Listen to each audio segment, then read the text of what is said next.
Religions. Welcome to Why I Left Religion with Coach Renz. If you find me for the first time, we deconstruct religions on this channel, and I also look to help people to seek and find their spirituality in whatever pathway that they choose. We are doing a live today on the alchemy of the Gospel of Thomas, and we're going to give about 5 minutes for people to get on to both TikTok, YouTube, and Facebook. I'm the owner of Smoking Phoenix Cigar Lounge. So I'm about to light up this Perdomo 10th anniversary champagne while we're getting ready. Continue to break down the Gospel of Thomas. We did not have a video yesterday. We did not do our live yesterday, and I will apologize for that because I forgot to tell y'all at the end of the live on Monday that I had a dental appointment at 10 o'clock. And even when I got back here right around 12, y'all would not have wanted me to go live yesterday around 12 o'clock when I got back from that dentist appointment, because you wouldn't have understood half the things that I would have been able to say to you. All the face got numbed up. All of this was numb. So it's a good thing I didn't do a live. Grand Rising Debbie, how you doing? Nice to see you again. But yeah, I was all numbed up yesterday. So if I would have if I would have went live once I got here, I would have given y'all too many jokes. Y'all had too many jokes because the word was not the speaking pattern was all jacked up. So that's why we missed yesterday. I do lives pretty much Monday through Friday, as long as nothing interferes. Tuesdays and Thursdays are days that are dedicated days. Tuesday we do What's Wrong with the Bible. We are currently in Leviticus. And then Thursday, it is our book club day. And we are doing the Gospel of Thomas was the choice that people had, the Gospel of Thomas. That's what we're doing as far as book club is concerned. We left off on 34, last week. So we're going to be on 35. Grand Rising Donald, how you doing? So we're doing the Gospel of Thomas. Some things about the Gospel of Thomas we like, some things in Gospel of Thomas we don't like. This is what I encourage people to do anytime they're studying, reading anything. Do not take the whole thing and consume it and say that I have to like it, I have to love it. You just go for the parts that fit you and find your own path. Let me turn this cooler off because it makes too much noise. It gets on my nerves. And I want to turn the air conditioning down just a little bit. So give me about a minute to walk around this lounge.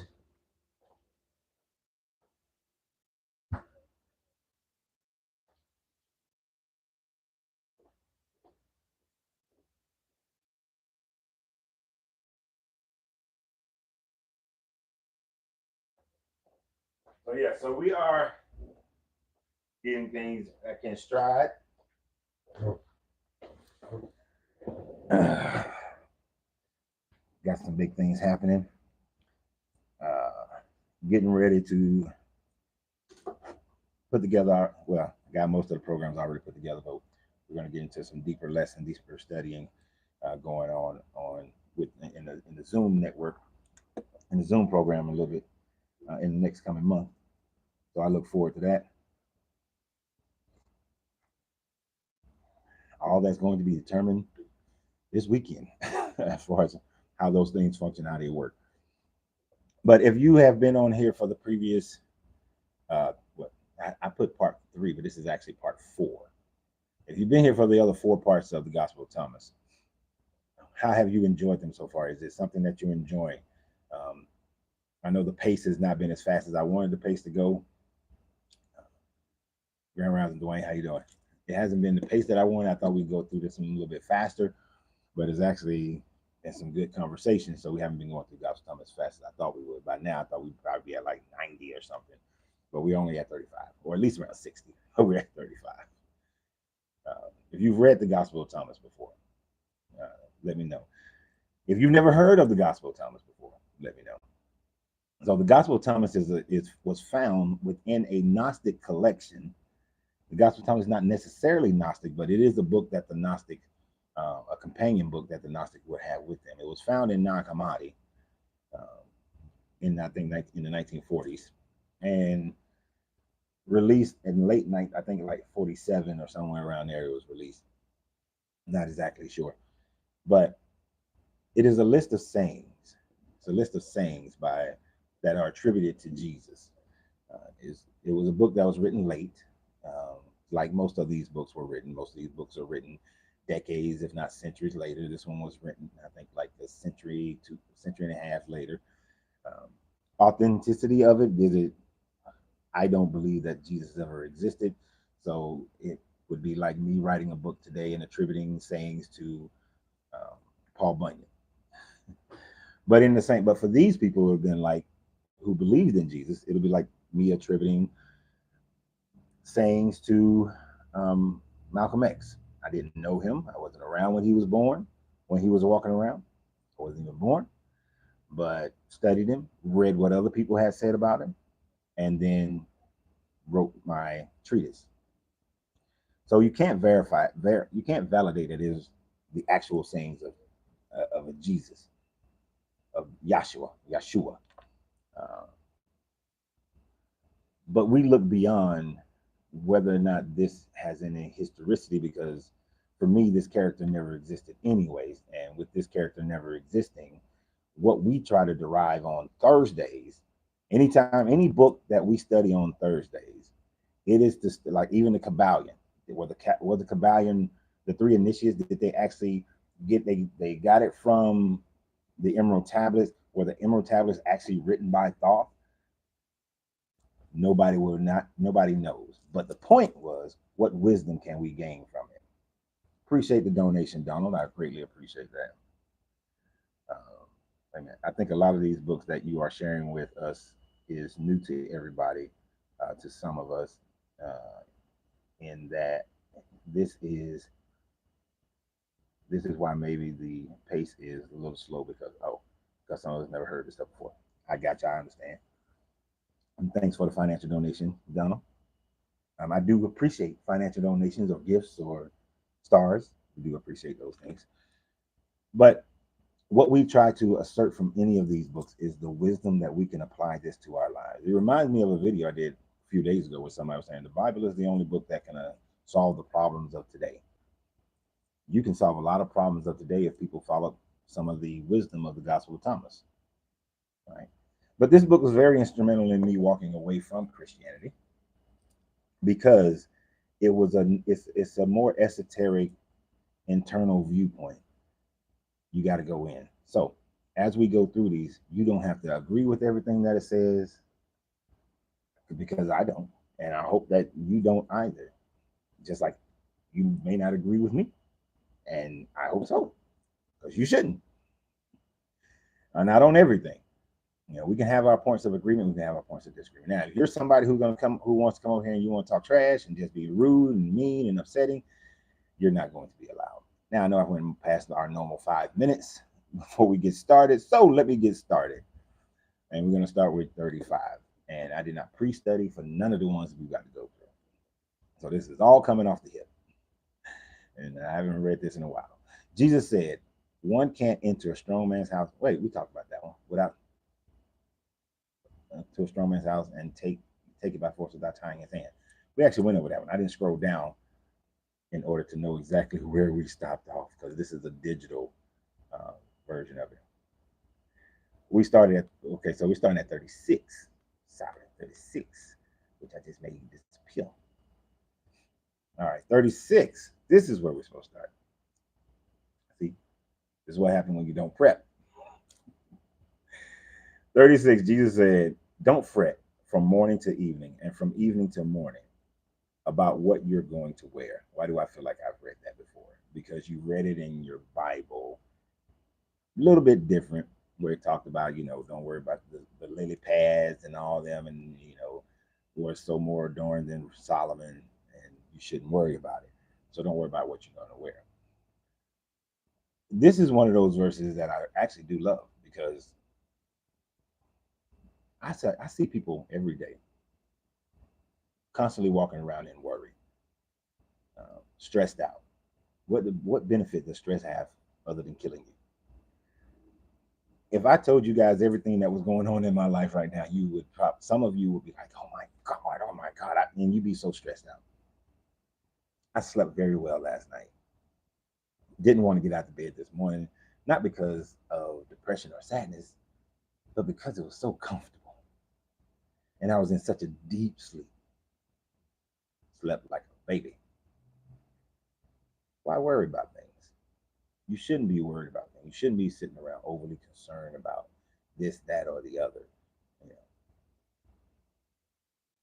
whatever is going to happen is going to happen. Whatever will be is going to be. But if we go back to our understanding of the hermetics, whatever we mentally decide is going to be and then put forth the will of action into that thing, then that's what it's going to be. So don't worry about things, because if you're worrying about things, you can't control another person's will. You can only assert yours.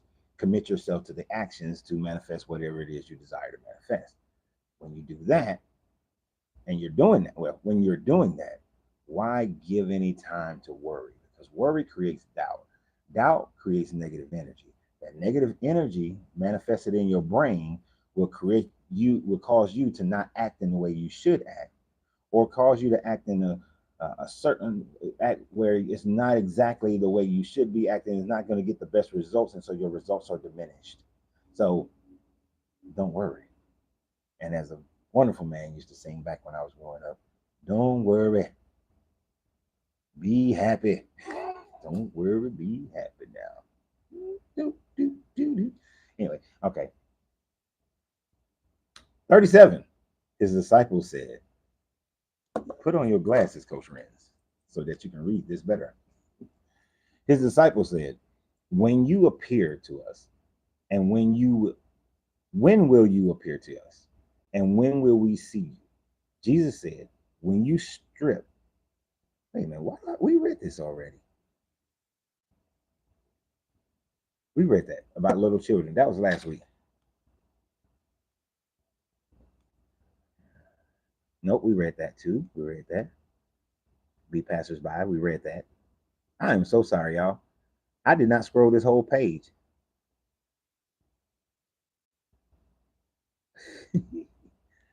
This is called not being prepared. This is called not being prepared.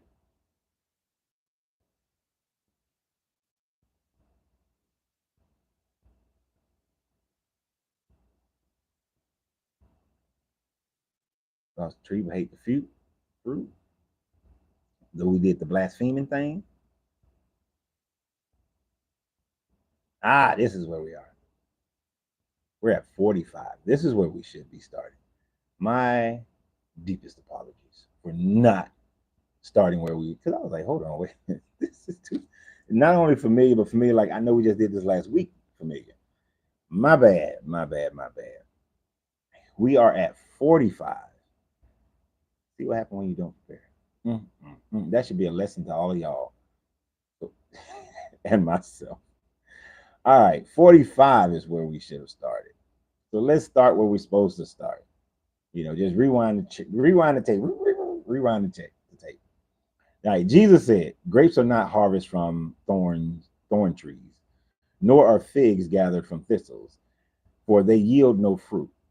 Good persons produce good from what they have stored up. Bad persons produce evil from the wickedness they have stored up in their hearts, and say evil things. For from the overflow of the heart they produce evil. That one is pretty self-explanatory.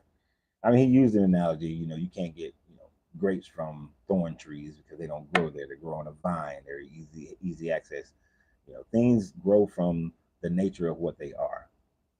But he said a good person produces good from what they've stored up.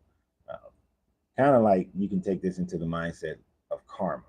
You know, you've created enough, you've done enough good things that what you do, you stored it up and it's producing good things. And a bad person produces from wickedness. If you're a bad person, all you're going to do, that's how you become a bad person, is because you continue to do things that are jacked up, contrary to the greatness of society. So basically, whatever you want to produce, you have to become. Whatever you want to receive, you have to become. You know, so be what you want to receive. You want good things in your life, be a good person. Doesn't mean that everything's gonna be hunky dory. that everything is going to be roses and flowers, roses and flowers, same thing. But be what you want to receive in life, and you'll get more of it. You want more love, be love. You know, you want better health, do healthy things, and so on and so forth. 46. Jesus said,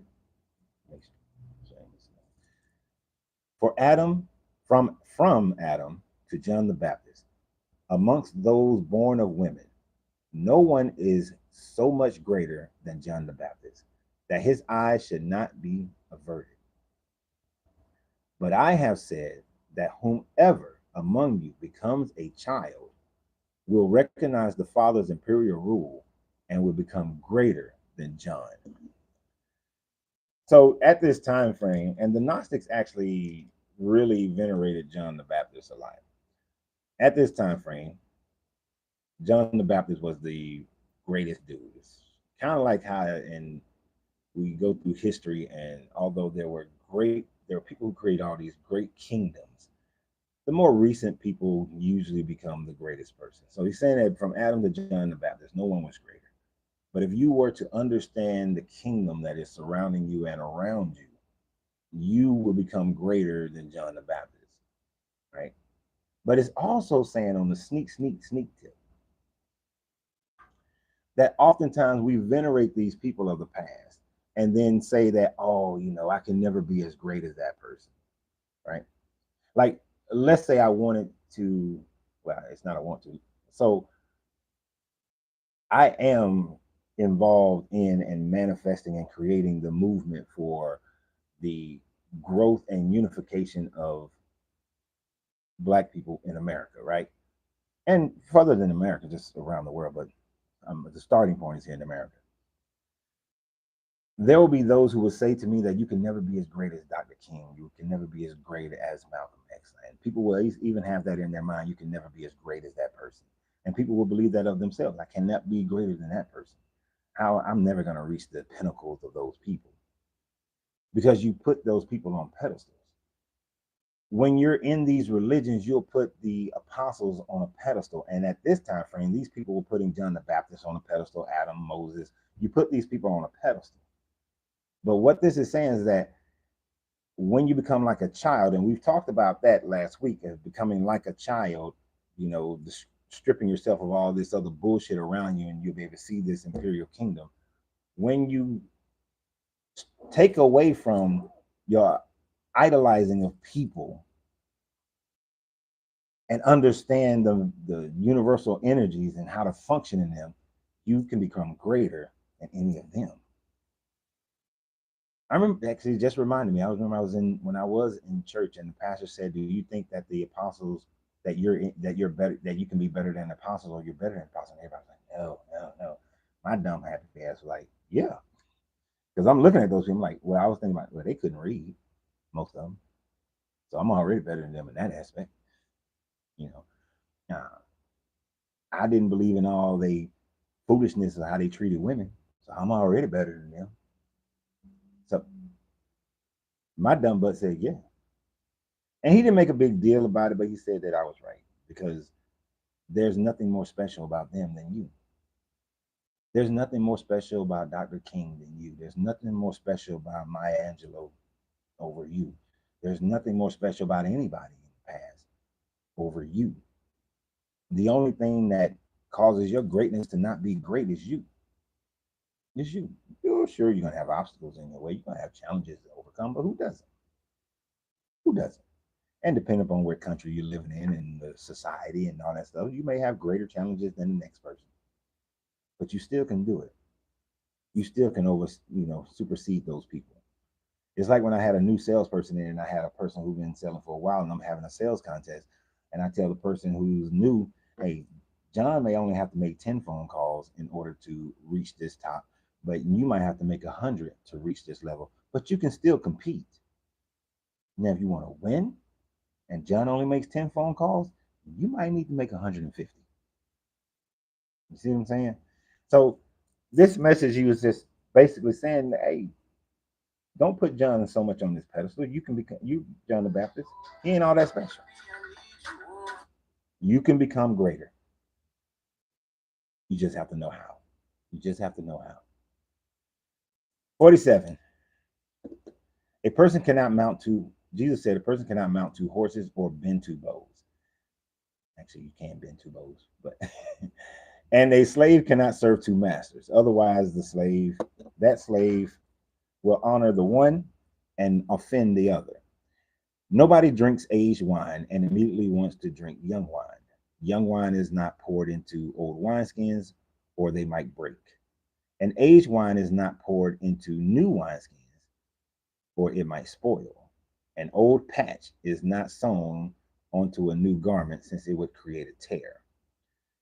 Now, that sounds familiar from something that you've read in the Bible, mainly about the part with the pouring new wine into old wineskins, and it'll break in the old wineskin. I mean, pouring new wine in, or pouring aged wine into new wineskins because it'll spoil. You've read that before in your Bible because it gives that description. This is just a bigger phrasing of it, and it's basically that you cannot serve two masters. You cannot serve two masters. You have to, and it's two part in here. You can't serve two masters. That's the first part. I know people who are, they call themselves esoteric Christians or spiritual Christians. Doesn't work. They walk around and they're wearing, Christians are wearing unks. Doesn't work. Christians are wearing hands of Hansama. Doesn't work. You can't be walking around as a Christian talking about your ancestors. Nah, it doesn't work. You gotta pick which side of the fence you're gonna be on. You can't be on the side with the ancestors and talking about Jesus. Those two don't work because Jesus is not your ancestor. The apostles are not your ancestors. I know some of the Hebrew Israelites are gonna say, yes, they are, yes, they are. Maybe for you. You might be the only ones who can talk about your ancestors and referring to them because that's who you claim it. You ain't got no proof. You ain't done any lineage proof to know it for the most part. I've yet to meet one who's been able to demonstrate that they have found a family line that goes back to the Levant. But anyway, for the most part, you got to pick which pathway are you following, and you need to follow that pathway. You can't do both. You can't do both. You can't bend two bows. I mean, it takes an expert person to do that. So I was just being, a little facetious about that one. But in truth, most people can't bend two bows. You need both hands focused on one bow in order to, if you're going to shoot accurately. So stop trying to do too many. You can't do two of them at the same time. It's just not going to work. It's not. It's not. It's definitely just not going to work. So a slave can't serve two masters. You have to do and I've experienced this in a sense. So I remember I got in trouble in the Marine Corps one time. I had my staff sergeant, who was my platoon sergeant. I had my gunny, who was over the staff sergeant. I forgot what his title was. And staff sergeant told me I had to be at this. We was practicing a non-combatant evacuation. Told me I need to be there and say like 8:00. Well, I had a problem. A check had bounced in my account. And in the Marine Corps, if you bounce a check, they can put you up on some charges, non-judicial punishment. So I told Gunny, I said, "Hey, Gunny, I made a mistake. I need to go to the bank and deposit some cash and fix this issue. Can I go?" And he said, "Yes." So I went, which made me late. And when I came back, I told my staff sergeant, I asked Gunny if I can go. He said I can go. Well, I got charged with basically playing mom and pop with my staff sergeant and my gun. That basically I should have went back and told my staff sergeant about what Gunny said, but my staff sergeant had already left. So how can I go tell him? You know what I'm saying? And we didn't run around with cell phones like y'all do today. But you couldn't serve both of them, And that's a common thing that happens in companies. And that's why you got to have that chain of command. But I'm going off script on this one. But you can't serve two masters. So you can't worship the ancestors and worship this Jesus. You can't talk about that in that same format. You can't be all Ifa and talk about who your Orisha is, and then still talking about Jesus. That's not gonna work. You pick one or the other. And then nobody drinks aged wine and immediately wants to drink young wine. If you are still people still holding on to these old teachings, they don't want to hear anything about what we're saying, about what I'm saying. They don't want to talk about this. No, they're not ready for it. They're not gonna ask for it. And that's fine with me because I'm not trying to change anybody. But young wine is not poured into old wineskins or they might break.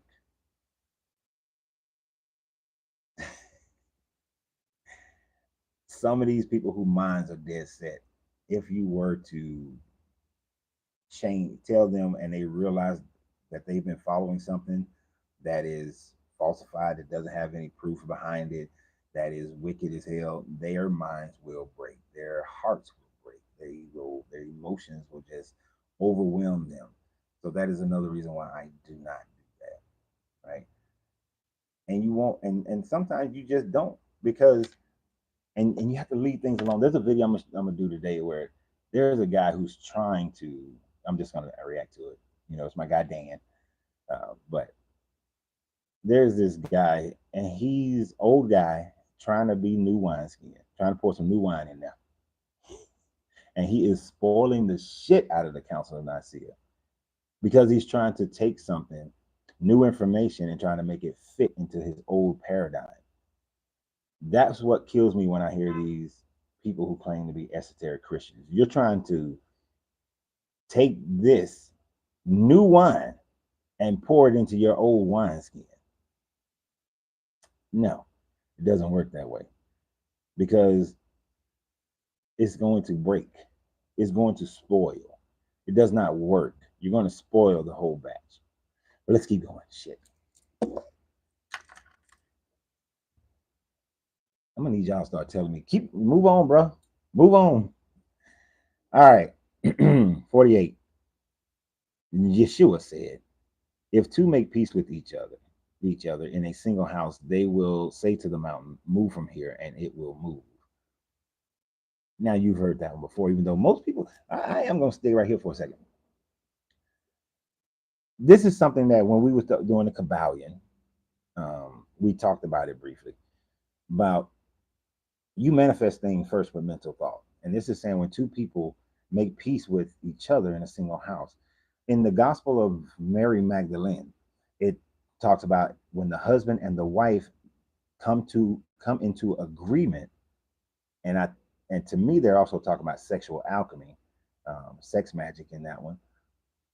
When the husband and the wife come into agreement, they are more powerful than any other form of union that can tell the mountain to move and the mountain will move. It says it loosely like that in the Gospel of Mary Magdalene. In Mark and Matthew, it says this similar thing when two come together in my name, and then one says, and have no doubt. The other one doesn't say, and have no doubt. But that and have no doubt is vital. So when two make peace with each other, peace is without doubt in a single house. So I asked Angelina a very pertinent question yesterday, and part of it was this part. It has this making into it. I ain't telling y'all our business, so don't worry about it.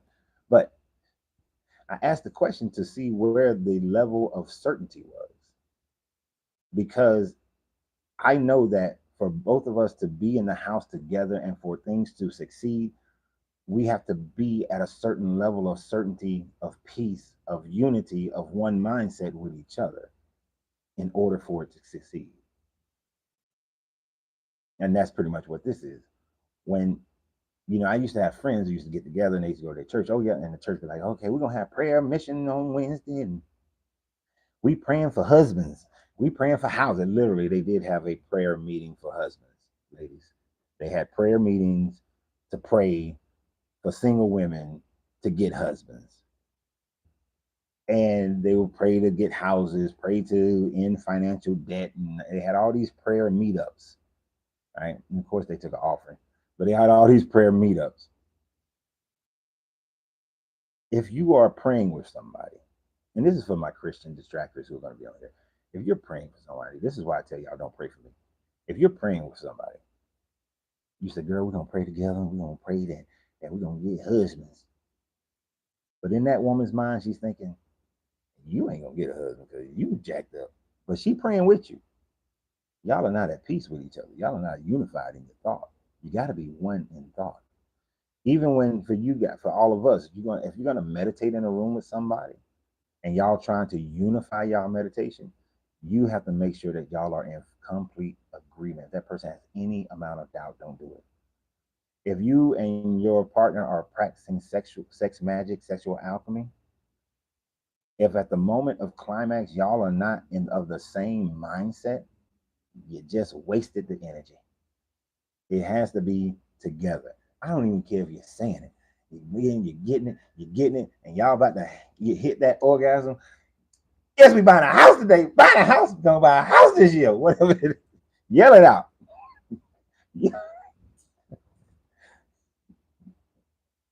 Yell it out. Whatever it is. Go buy this house. Whatever you gotta do. But you gotta be in that mindset. I'm laughing, but when I do teach people about sex magic, sexual alchemy, it is more powerful for you to say what it is. I know it's weird. You don't want to be talking about business or houses or finances or health or whatever in the midst of making love or having sex. But if you are practicing sexual alchemy and you want to transmute that sexual energy, yeah, it ain't sexy, but it is what it is. It is what it is. But yeah, so y'all got to be of the same mindset. You got to be the same mindset in order to make things happen. That's why most Christians and people don't receive what they desire in life. Then you got to get your ass out there and put the work in. So let's move on. 49. Y'all got me acting stupid already. I ain't even lit my cigar. Jesus said, congratulations to those who are alone and chosen, for you will find the Father's domain. For you have come from it, and you will return there again. Now, this one, I'm like, I've never read this one and was in much agreement to it.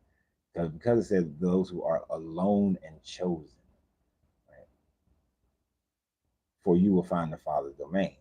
Now, I can understand if he was saying, in one sense, where it's like having other people in your life can be a distraction.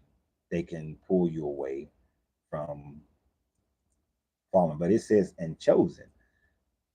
Well, who the hell is chosen? There's no such thing as a chosen person or chosen people. So this one, I've never agreed with, you know. And something for you have come from it, or you will return again, and you will return again. Now there are those people who go with the theory that there are some people who have decided to come from a different realm, and they are volunteers to come here to help progress us along. And that's one of the mindsets that they have, that they chose to come here. They were one of the volunteers. Um, but I don't necessarily agree with that. That's a theory that I don't give to. If you do, that's fine, but I don't. And if you do, this will fit your thought process. But for me, this one does not. But it does fit if you're looking as a person who deals with, like, saying the demiurge is what manifested this, and there are some of the souls didn't get trapped in earth and that sort of thing. But, and for those who believe that they are chosen people. So, but I don't agree with this one. Jesus said, if you say, if they say to you, where have you come from? Say to them, we have come from the light, from the place where the light came into being by itself, established itself, and appeared in their image. If they say to you, is it you? Say, we are its children, and we are the chosen of the living Father. If they ask you, what is the evidence of your father in you? Say to them, it is motion and rest. All right. So leaning right back into the whole demiurge thing, this is a mindset of a belief in the demiurge, which is one of the reasons why the Gnostics do like the Gospel of Thomas, because this message very much works with the demiurge, because he's saying that we have come from the light. The understanding of the demiurge that we all came from the light, but the demiurge trapped, created, manifested this earth, this matter plane of existence, and trapped us in it. And it says, come from where the light came into being, and being by itself established itself and appeared in their image. That's all of us coming from the all, from the light. And you say we are. It says we are his children. We are chosen of the living Father. That chosen thing, that's that propaganda that makes people feel like they got to be better than other people. But he says, what is the evidence in you? It is the motion and rest, is the fact that your movements and your rest, your vibration, your frequency.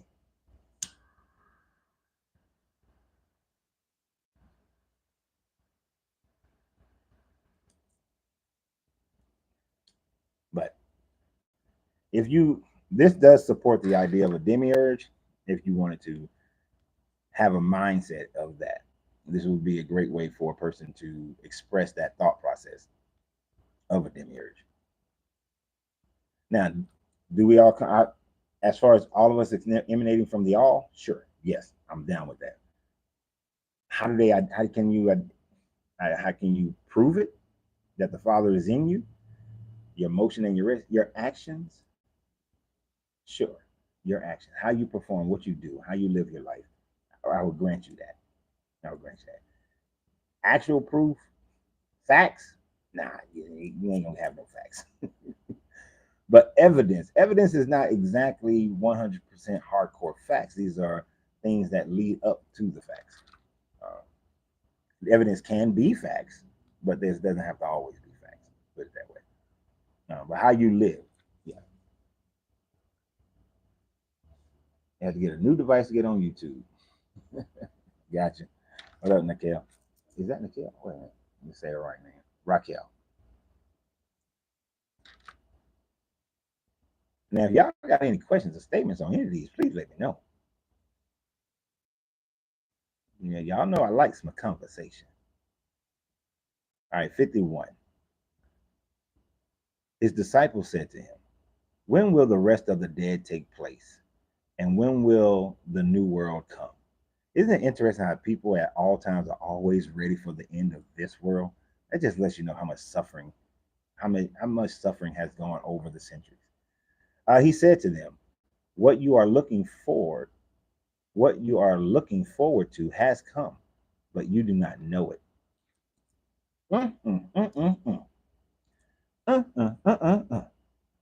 Yes, I do like this one. When will the rest of for the dead take place, and when will the new world come? What you are looking forward to has come, but you don't know it. Stop sitting around looking at your world today, your universe, and waiting for something to come better, waiting for some big ass ordeal to happen in this new kingdom that you ain't worked for. Y'all finna get into my I don't give a shit. Y'all people need some hard ass lessons. You've been sitting on your ass, hoping and waiting and just complaining instead of getting up off your ass and getting shit done. You know what Angie put in my box today? In my lunch box today. I don't have a lunch box like a little kid, but in my lunch bag, she has some positive, amazing. You're amazing. She said, "Today is a day for you. You're gonna go out." Basically, she said, "You're gonna go out there and get shit done, cause you got to get shit done." These disciples sitting up here, the Romans and the Sadducees and the Pharisees, and I'm a poor little fisherman, and I just ain't got this, and life is so rough, and the bills and all this stuff, complaining. I just can't wait for heaven to come, acting like Celie. Get off your ass. What Sophia told Celie? Look, pop mist over the head and worry about heaven later. Basically saying you got to forge ahead and make your own heaven right now. Like it's already here. Every opportunity for you is already here. Everybody on the planet has the ability, no matter what their situation is, to make their lives better than what it currently is right now. Now, understand what I am saying. A person in an industrial country has a greater ability. Okay, let me rephrase that. A person in an industrialized country cannot compare themselves to a person in an impoverished country. Meaning that an impoverished person who wants to make their life better doesn't have to make it to the same level that the industrialized person's life is in. The person in an impoverished country can only be compared to other people in that country because that is the access to which they have. Right? So basically, everybody on the planet can make their lives better than what it currently is. But you got to stop looking for it to come like pie in the sky. You got to get up off that ass and go get it done. You know, that's why the first book that we did was the Kabbalion, because I knew I was going to be coming back to it and referencing.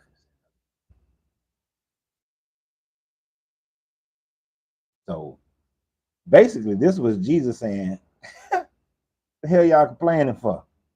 Y'all waiting on something else to come later. You better get this shit right now because it's already here. Get it now. It's already here.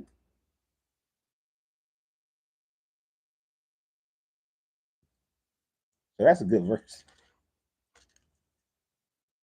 And there's more of those type verses in this treatise. All right, 52.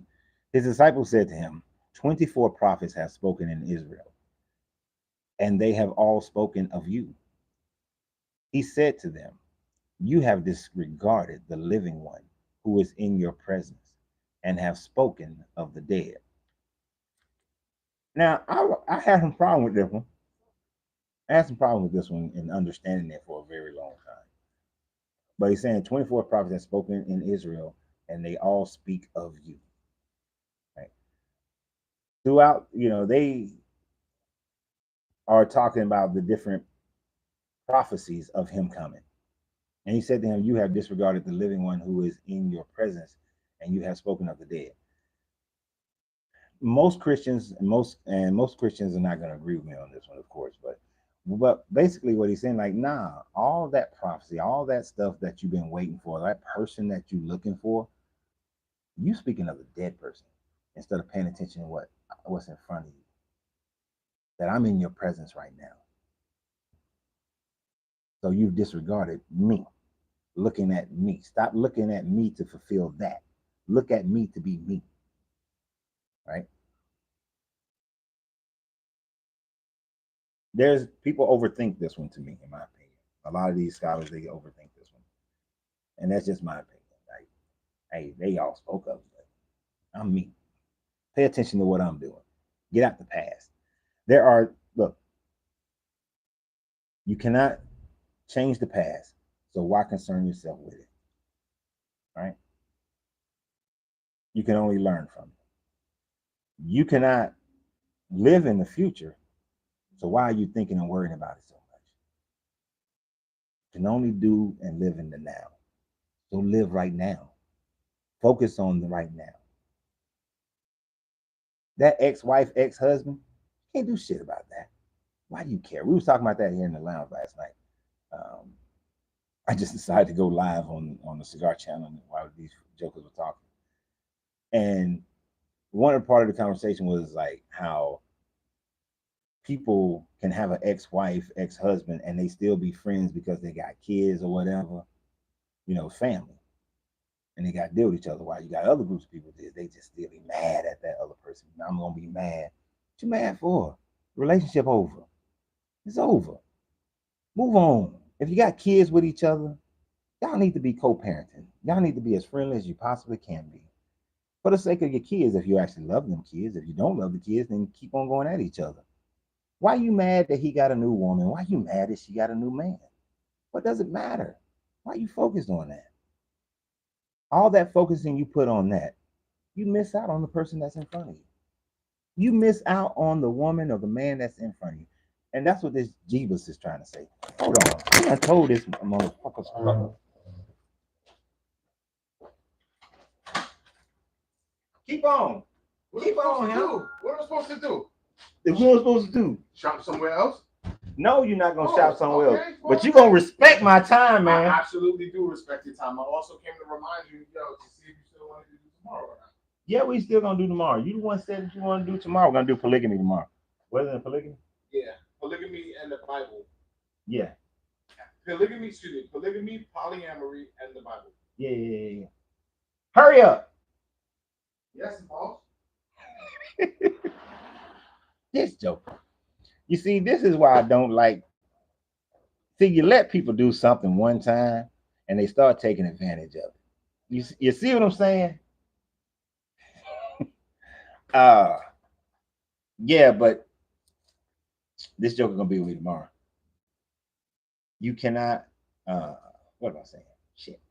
Yeah, just pay attention. It's the people that's in your life right now that you gotta pay attention to. Get out of focusing on the excesses and your past relationships and all that sort of thing, because you can't do nothing about that. Be you today. Don't worry about your past. Get out of your own way from your past or who you used to be or what you've done, and live in today. Can't do much about that. Oh, is this one another one that I like? Yeah. His disciples said to him, "Is circumcision useful or not?" He would be ready right now. Hold on, y'all.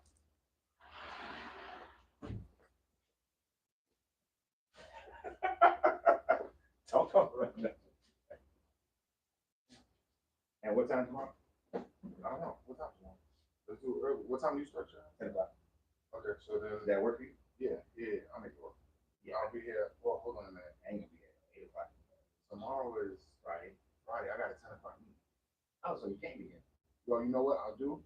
I have to present later in the meeting, so I'll take my meeting here and just put it on low. Is that cool? Yeah. Okay. And then when you present, yeah. Mm-hmm. That's up to you. I don't want to mess up your flow. No. I want to come through and support, bro. So I want you to come to me, man. It's your fault, man. I lost my job because they saw that I was at the cigar lounge. Well, I mean, trying to take my meeting. I'm working with a client, and that's all I'm gonna say. Oh, that's so we're gonna say that. If it ever came up, I mean, gotcha. I didn't talk. And you're using Square, so we're working on that. You get fired. No, if I get fired, you just hire me. Especially if I get fired for that. Well, congratulations. You got yourself a new $100,000 plus employee. My man. I got a lot of money. You good, brother? Yeah, you good. Yes, sir. All right. Have a great one. You too. Hello. They don't want to talk to you yet. What is it? YouTube land? YouTube, TikTok, Facebook. Oh, what time is it?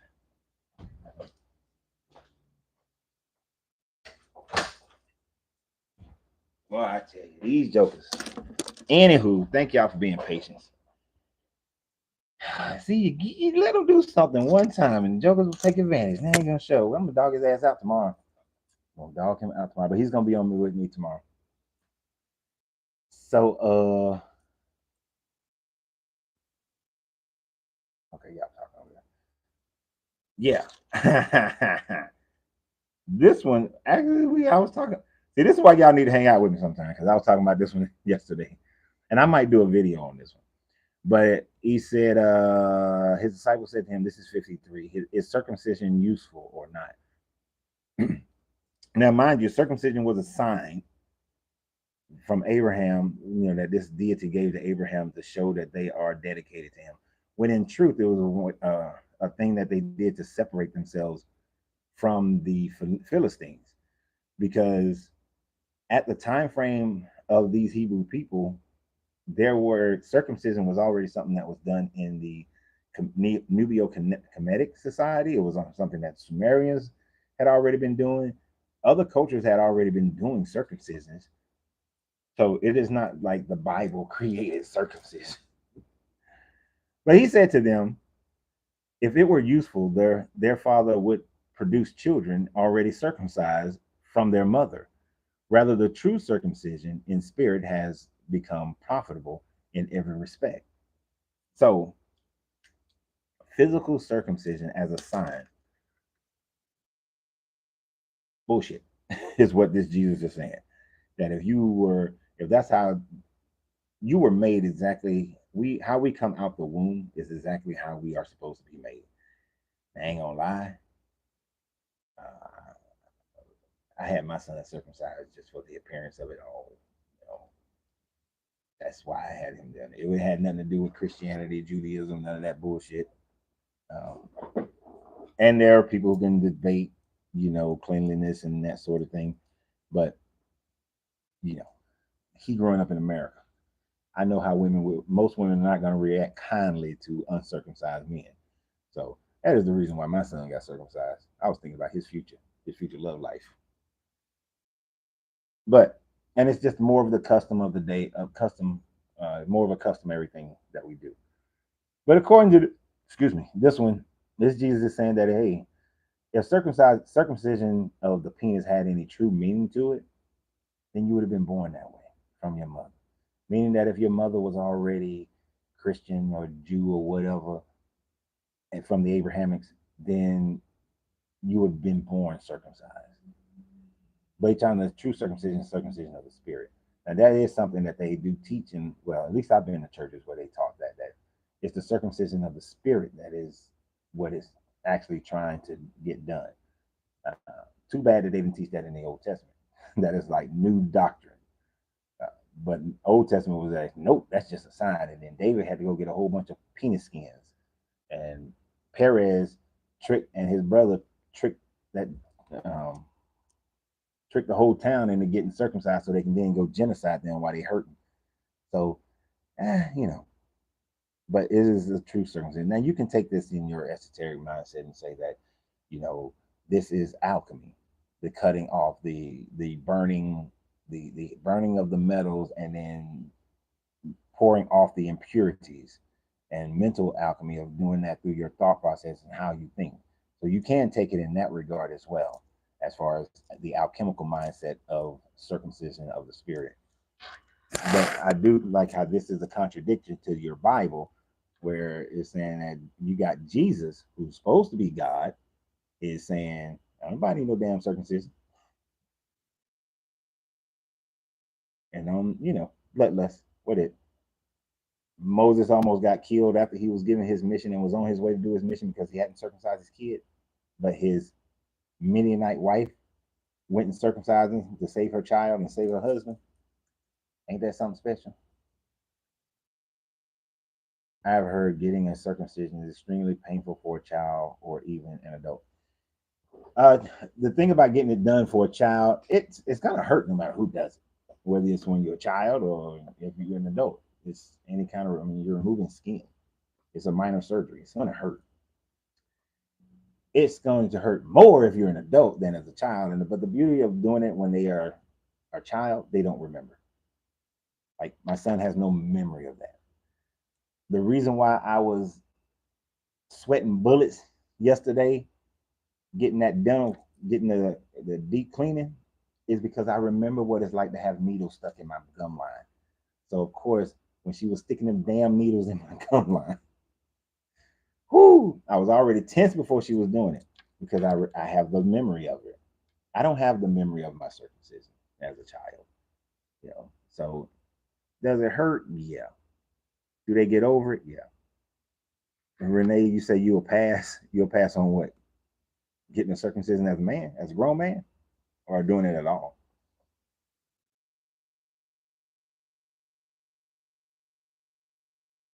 Wait a minute, I forgot. I forgot if Renee was a man or a woman. Because that's one of them names that can go both ways.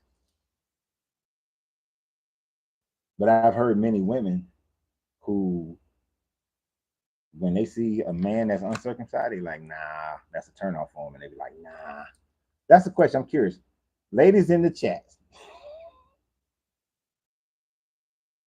meet a guy, liking a guy, he turns out to be uncircumcised. Is that a deal breaker? In the chat, I want to know. Curiosity Hey, curiosity killed the cat, but satisfaction brought him back. I need to know. And Angelina, you're supposed to be doing that one as a. Did you really know? Yep, throwing you under the bus. Yep. But would you is an uncircumcised man a deal breaker? I want to know that. I'm curious.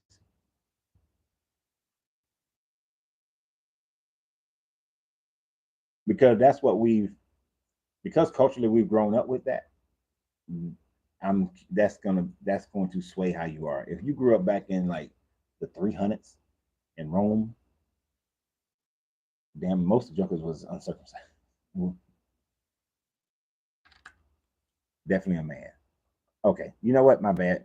When I roll over your picture, I see that you're a picture. All right. Well, Renee can be a man or a woman. I know sometimes people spell it different, so I meant no disrespect. Oh, y'all don't want to answer. You ladies don't want to answer. Y'all should have been answering by now. Y'all just don't want to answer. Okay, fine. Don't answer. Y'all scared. Scared. All right, let's continue. Where was I? Congratulations. What was I? Did I scroll too far by accident? Yeah. All right. Jesus said, "Congratulations to the poor for for." Sorry. Congratulations to the poor. Just threw me off right off the bat. For to you belongs heaven's domain.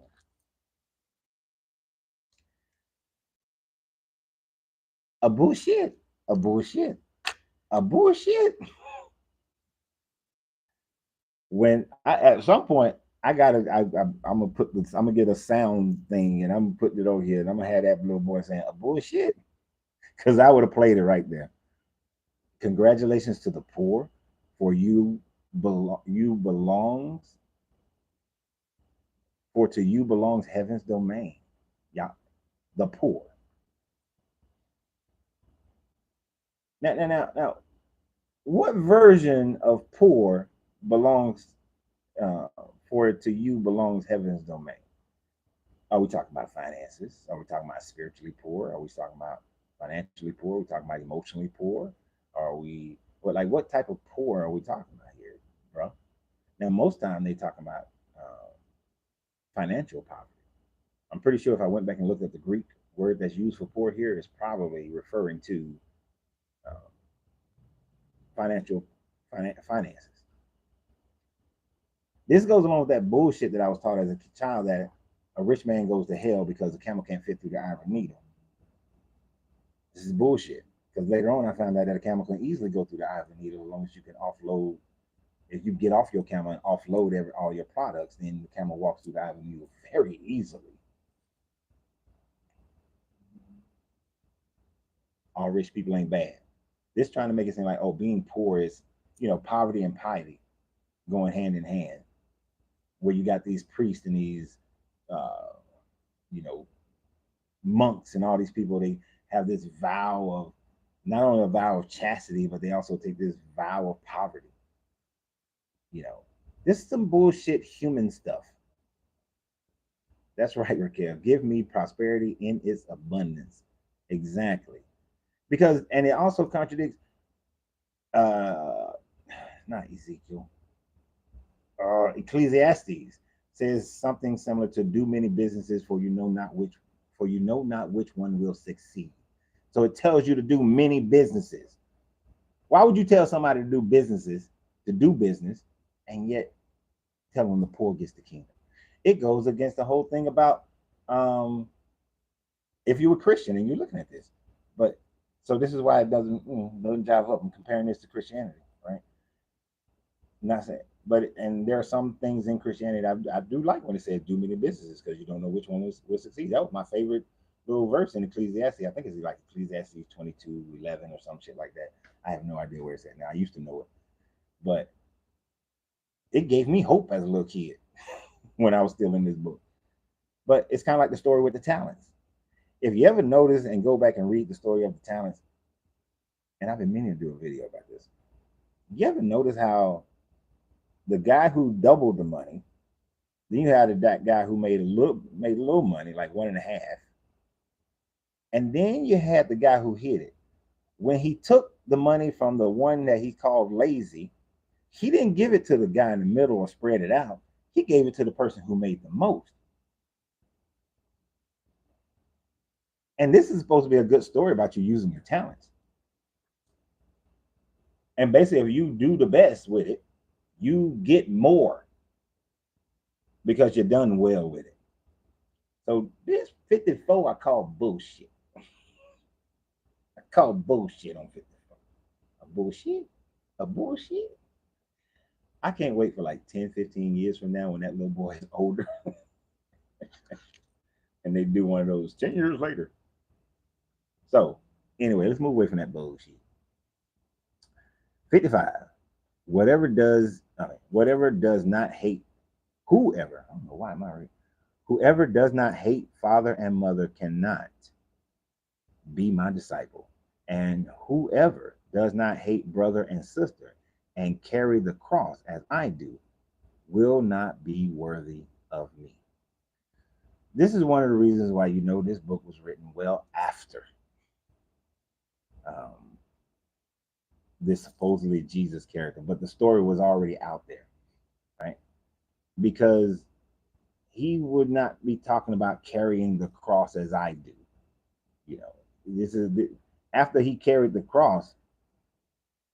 There was no reference in all the other gospels to him caring about Jesus carrying his cross before he got on the cross. That became a terminology after. You have someone in front of you. It's ugly. Yep. See, some women don't like that. But so that carrying the cross statement is one of the things that lets you know this book wasn't written. It's not an eyewitness account because he wouldn't have talked. He in no other situation was he talking about carrying a cross and all that sort of thing. But this is fucked up. Whoever does not hate their father and mother cannot be my disciple. Whoever does not hate their brother and sister and carry the cross will not be worthy of me. So basically, to hell with the love and compassion of your family. You need to be indoctrinated into me. This is drink the poison Kool-Aid kind of BS. You know, this is we gonna stay in this building in Waco that's burning because we trying to have a standoff with the government. BS. This is the mindset that they use in order to separate you from your family so that you can be in their cult. But it's not just to that level. This is the husband or the wife that's in the house dictating their marriage because pastor said. This is we have a problem. We got to rush to the priest. We got to rush to the imam instead of working on this thing together. Instead of being family. Nah, I'm gonna follow you instead. It's that bullshit. You don't get that at all. We're supposed to love one another. All right, you're supposed to love one another.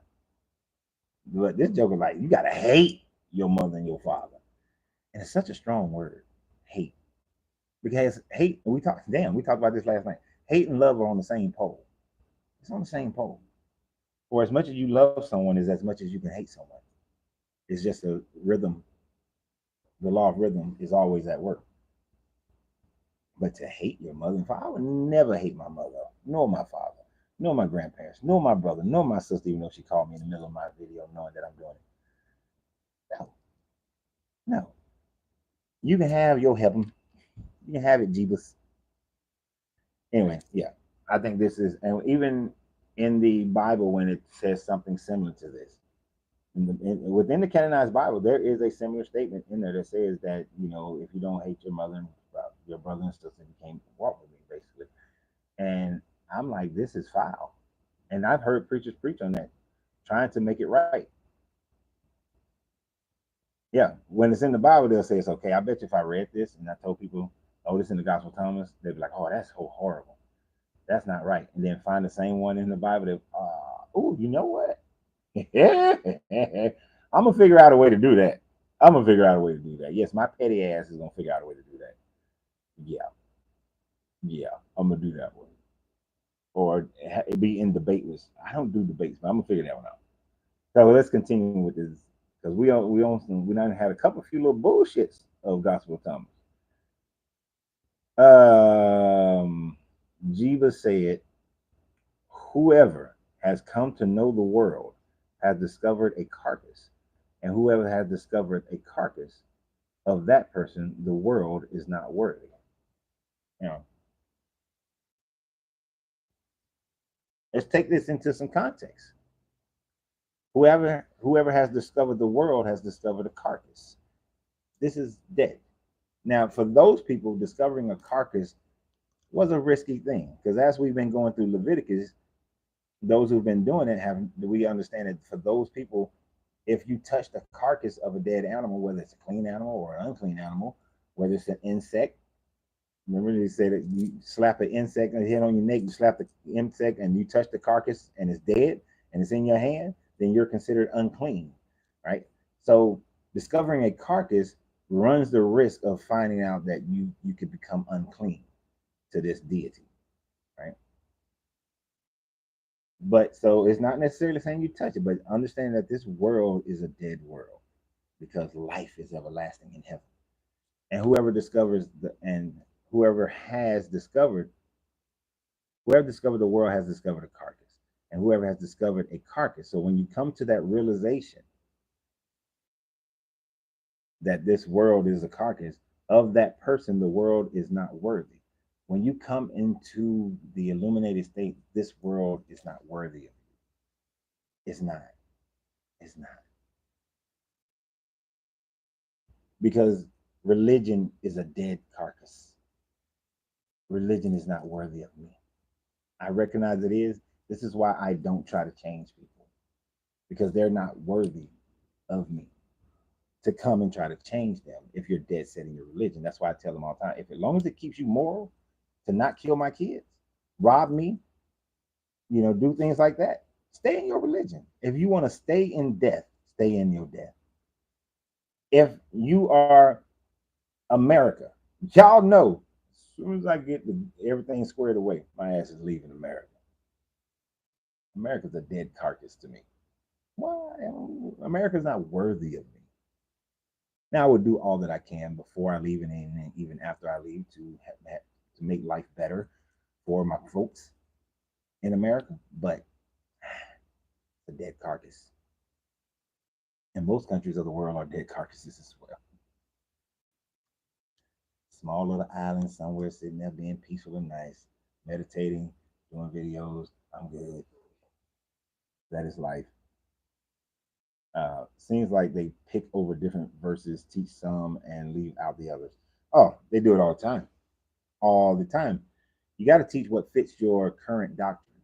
If you don't teach your current doctrine and let people know all of the teachings, then you're going to lose your people. And when you lose your people, you're going to lose that money.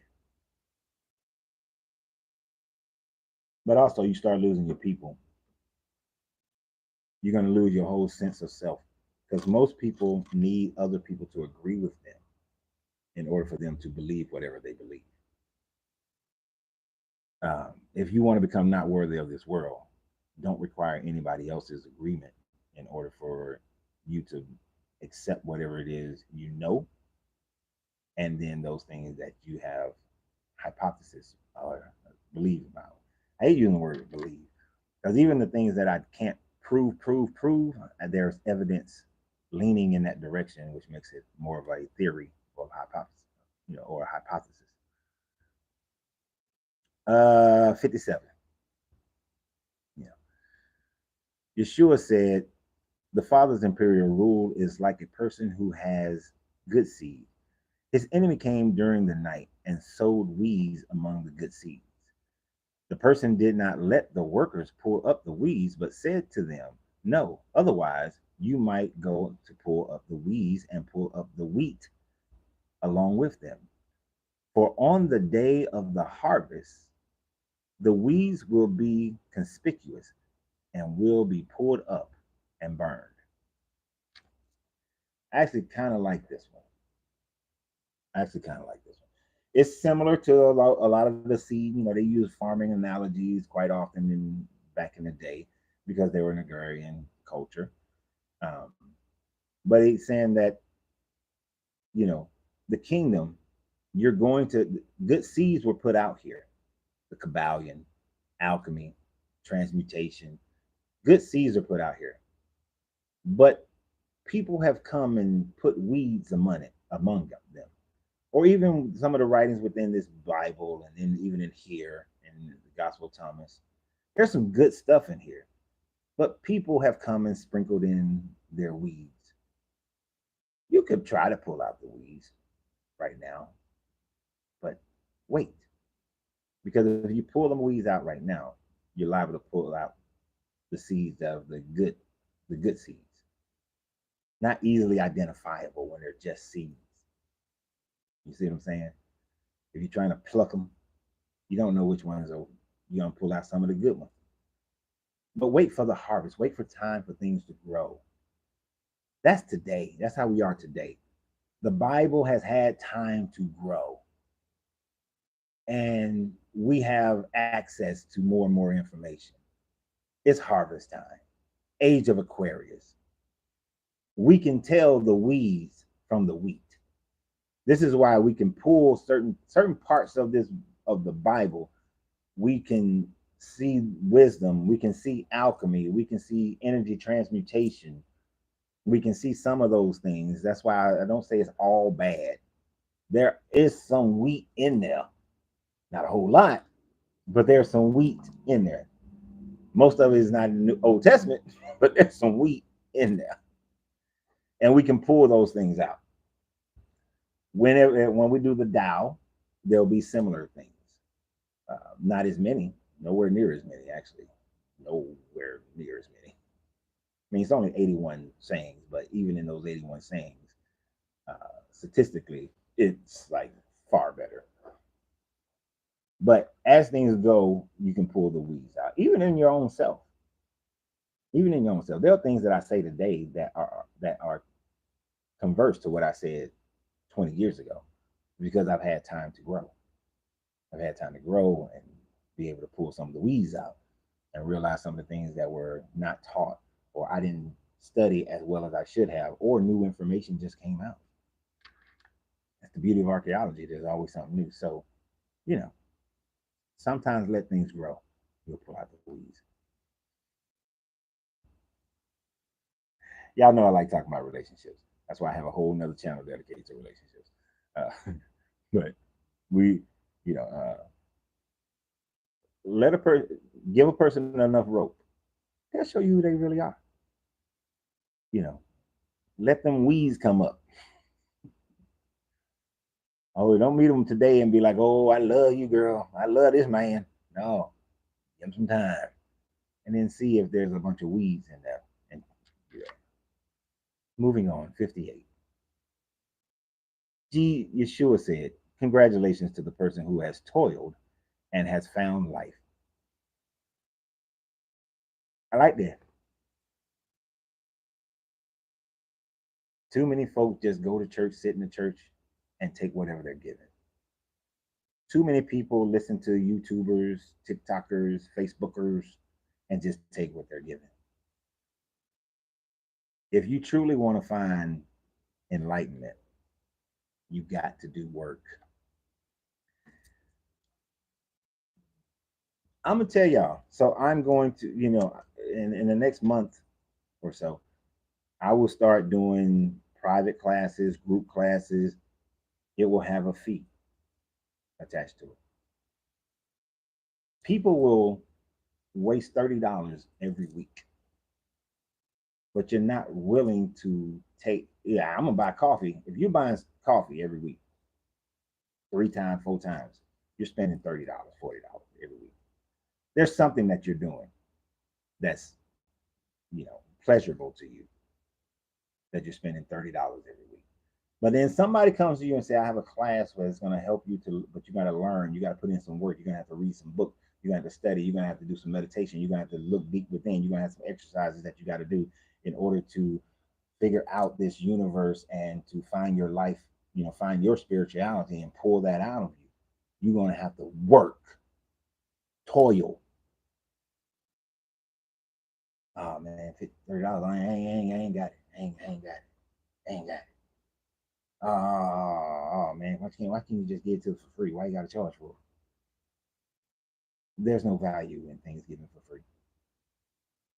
I ain't gonna say no value, but most people don't take the full value of something that's given for free. Let me put it that way. People don't take the full value of something that's given for free. Plus, I had to work to create it. And anybody else who's out there, they have to work to create it. They have to work to learn it. They have to work to come into an understanding of it. Anything that's worth having is worth working for. And if you want to have enlightenment, if you want to have freedom, if you want to experience higher consciousness, you're going to have to work for it. The reason I honestly believe the reason why when I first started coaching back in 2010, actually a little bit before that, 2009, around 2009, people didn't want to do the work. I got way more no's than I got yeses because people don't want to do the work. It's not even the money, it's the work. It's the self-evaluation, it's all that, it's the work. I used to fight when I was a personal trainer and life coach, I would fire people who wouldn't do the work because you're not going to blemish my record. I have a perfect record for anybody who worked with me for more than 90 days. First 30 days, I can see if a person's going to do the work and I will fire their asses because you're not messing up my record and I'm not wasting my time. Right? Yes, I will fire my clients and no problems firing clients. But you have to be willing to do the work. If you're not willing to do the work, it's not going to happen. We're going through this right now, but if you don't go back and read this and study this for yourself, when we went through the hermetics, if you have not sat there and charted it out and figured out how you're going to implement these things and you haven't been implementing some of the hermetics in your life, why were you here? You got to do the work. You cannot be afraid of work. Get off my pedestal. Yeshua said, look to the living one as long as you live. Otherwise, you might die and then try to see the living one, and you will be unable to see. Who was here when we did the Tibetan Book of the Dead? Does this not sound similar to the Tibetan Book of the Dead? That if you don't find enlightenment now, when you go through samsara, guess what you ain't gonna find? Enlightenment. You ain't walking into the light. Sorry, no light for you. You coming back. You come back to earth. You're gonna see the light, but you ain't prepared for the light, so you're not gonna understand the light. So then all the negatives of your brain is gonna create all these other imageries. You're gonna be fearful of those, and then you're gonna see these other lights, and then you're gonna run your little happy ass to whichever light is more attractive to you, which is going to be another womb that you will enter into this matter plane again. May not be Earth, might be another planet, don't know. But you're coming back somewhere to the matter plane. You will not go into the spiritual plane. You will not go into higher consciousness if you don't get into higher consciousness now. You understand? Now. If you don't learn how to overcome certain aspects of yourself, learn how to have dominion over your emotions, over your mind, and know how to cultivate your gut. If you don't get into an enlightened state now, it ain't gonna happen when you did. It's not. Through the cycle of death, not happening. Or what we call death, the poverty suit. It's not gonna happen. Oh, we had a little kid in here last night, young man. I ain't gonna say little kid, little young man in here. That joker said, we was talking about something, he said the meat suit. I looked out, like, boy, you've been listening. It is becoming popularized, the meat suit. But yeah, you're not gonna, it ain't gonna happen for you. Sorry. So you need to do it now.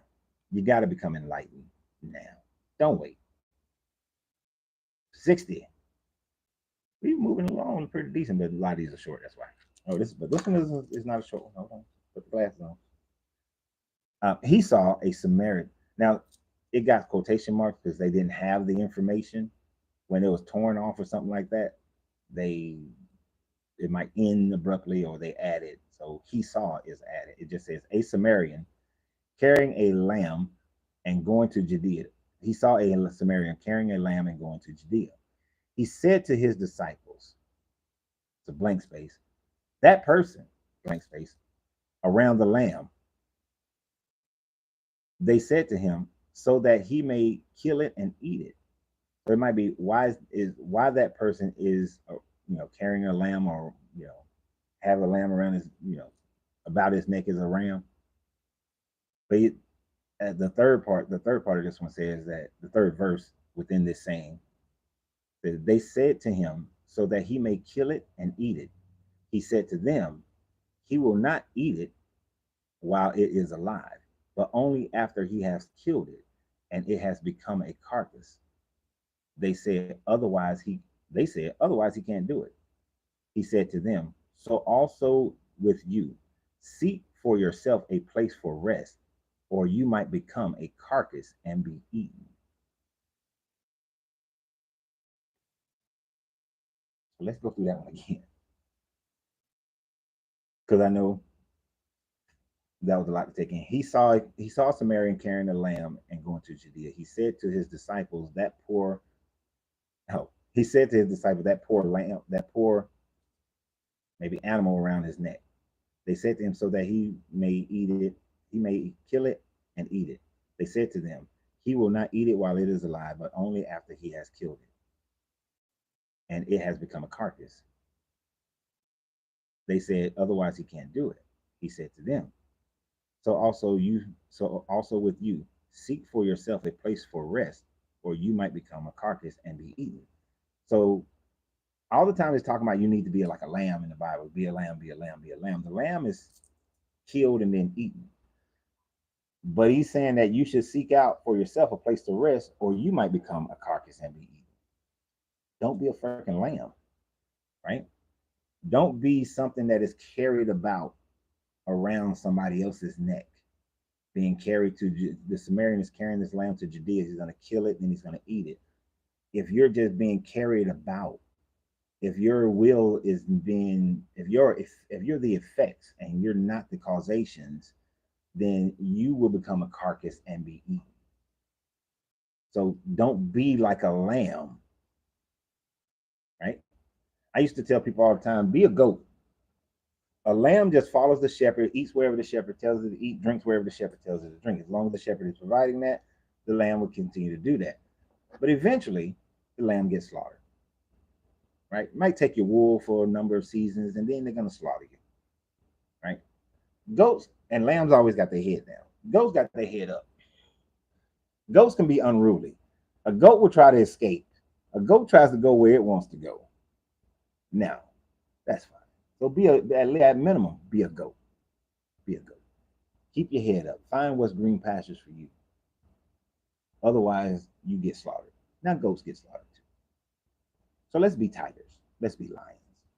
Lions don't necessarily get slaughtered. You're not. Although I have seen a lion farm in my life, in general, they don't get slaughtered to be eaten for food. They're not domesticated. And he's basically telling them, find your place. Otherwise, you're going to get slaughtered.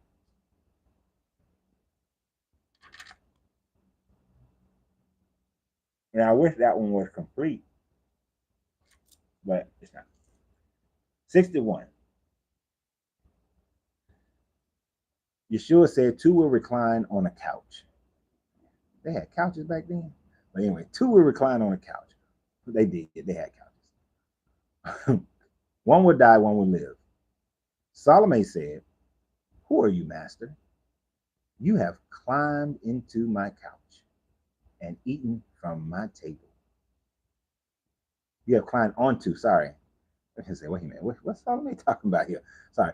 You have climbed onto my couch and have eaten from my table, as if you are from someone. Jesus said to her, I am the one who comes from what is whole. I was granted from the things of my Father. Am I your disciple? This is Solomon still talking.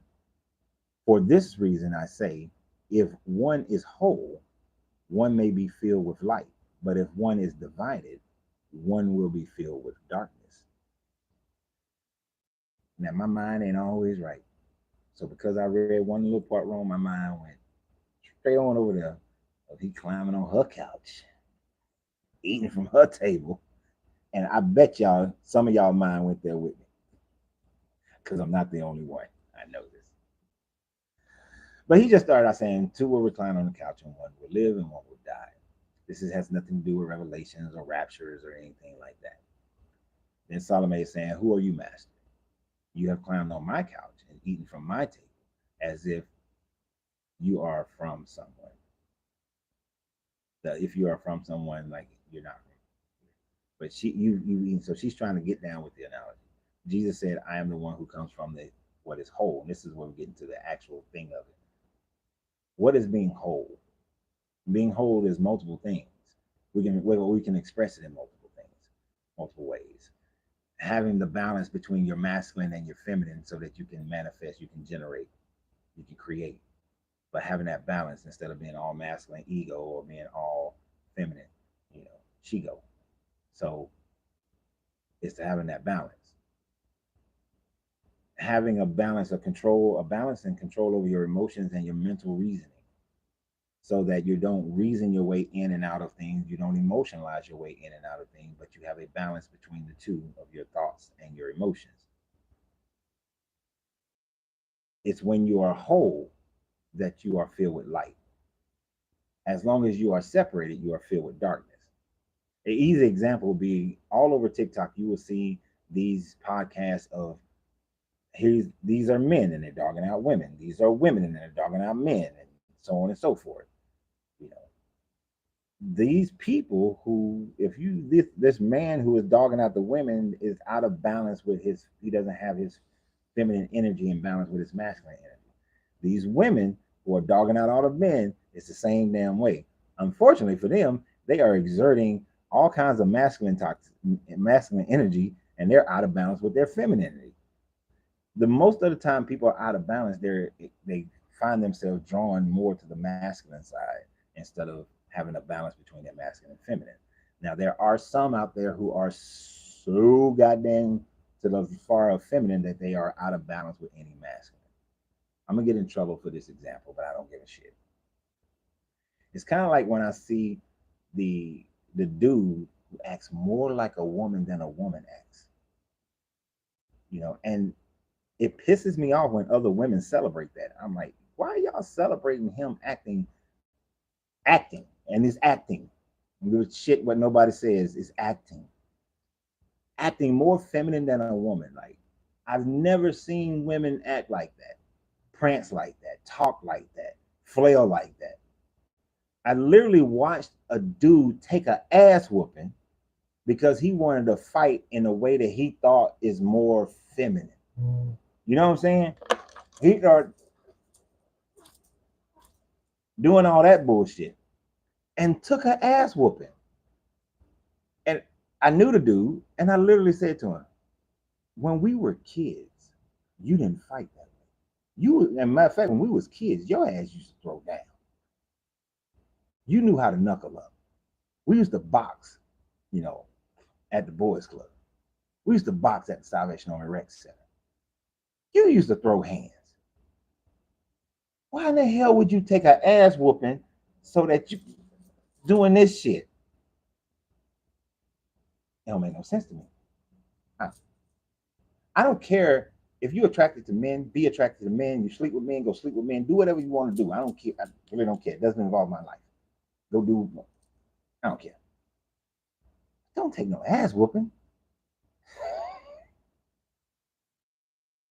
Don't run around here acting more feminine than a woman. You out of balance, bro. That's why I do like the guy that trained, Reggie. I did not know for 6 months. For 6 months, I didn't know that Joker was gay. because he balanced. He's balanced. He was a balance in his behavior, his attitude, everything about him was balanced. As far as that, you couldn't tell. 6 months.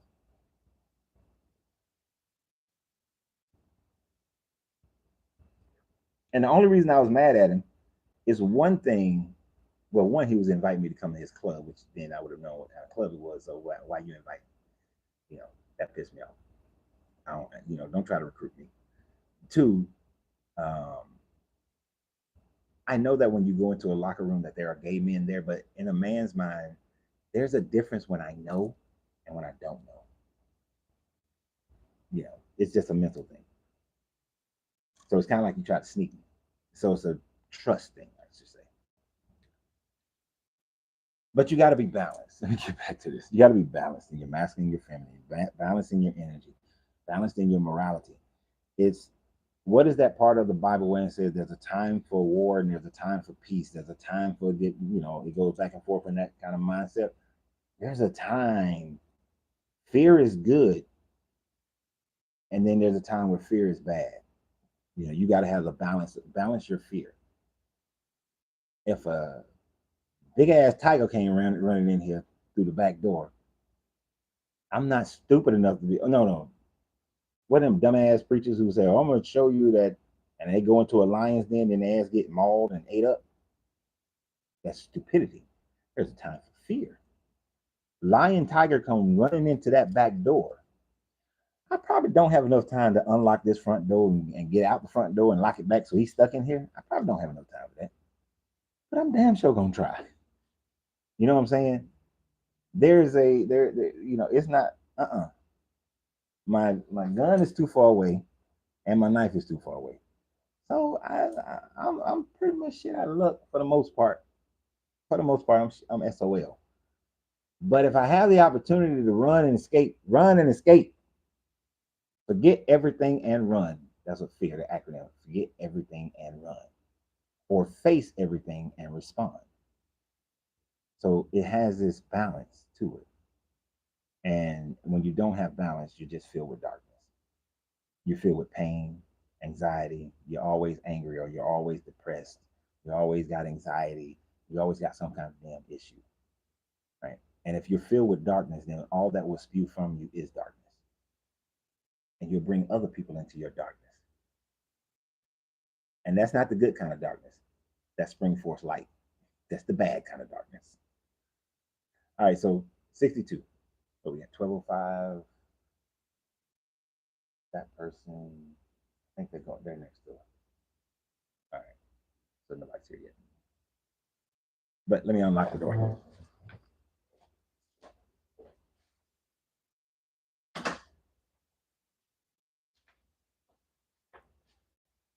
We're gonna do a couple of more just to get to the bottom of this page, and then we'll go into just general conversation. Y'all have been awfully quiet today.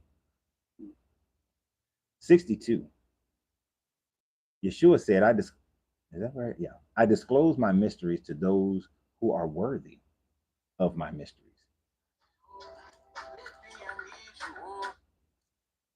Sorry. Do not let your left hand know what your right hand is doing. Now, you heard the left hand, right hand thing before.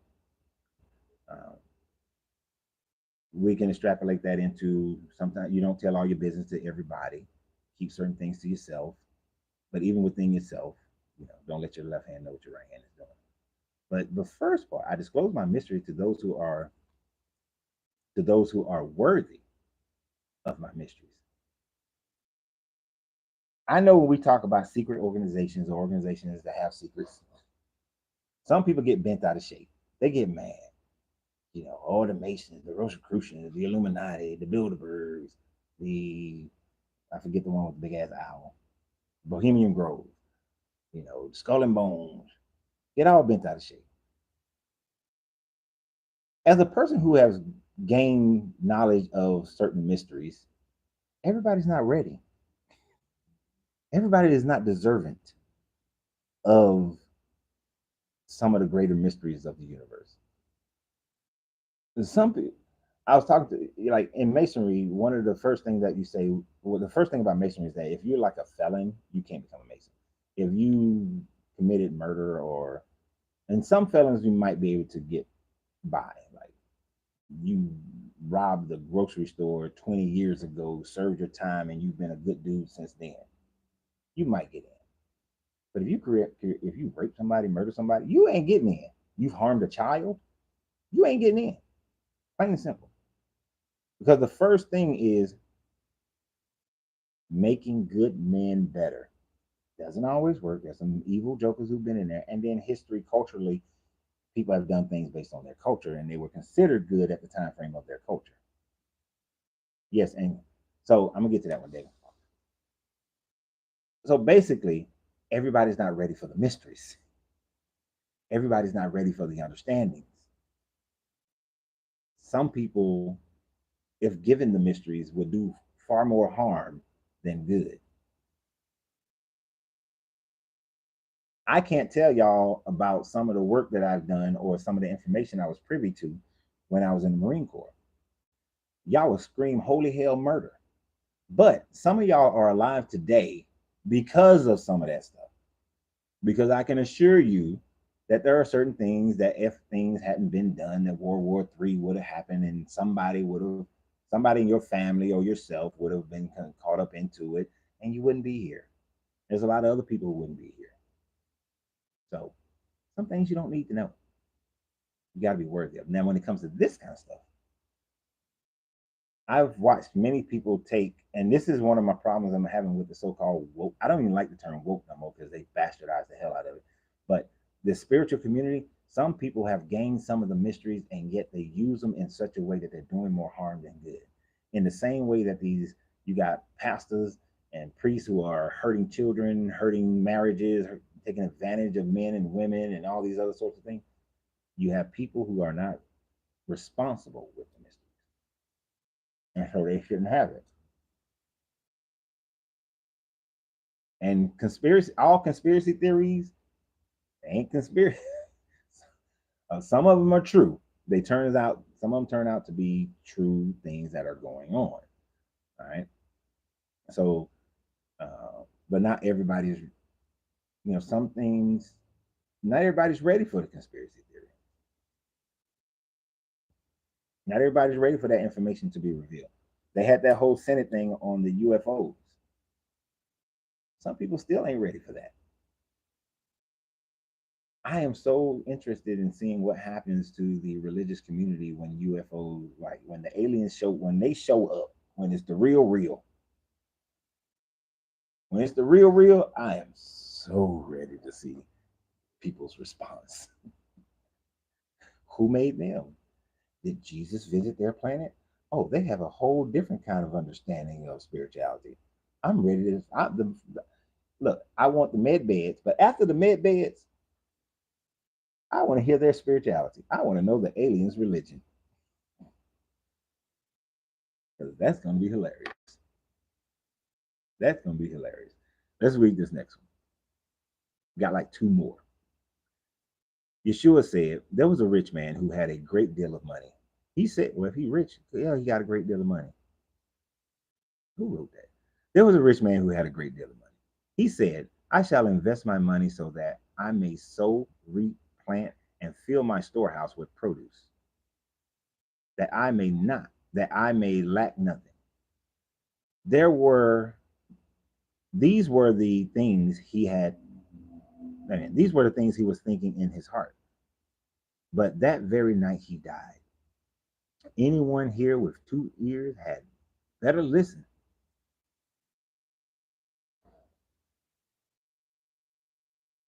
Shit, what is the verse?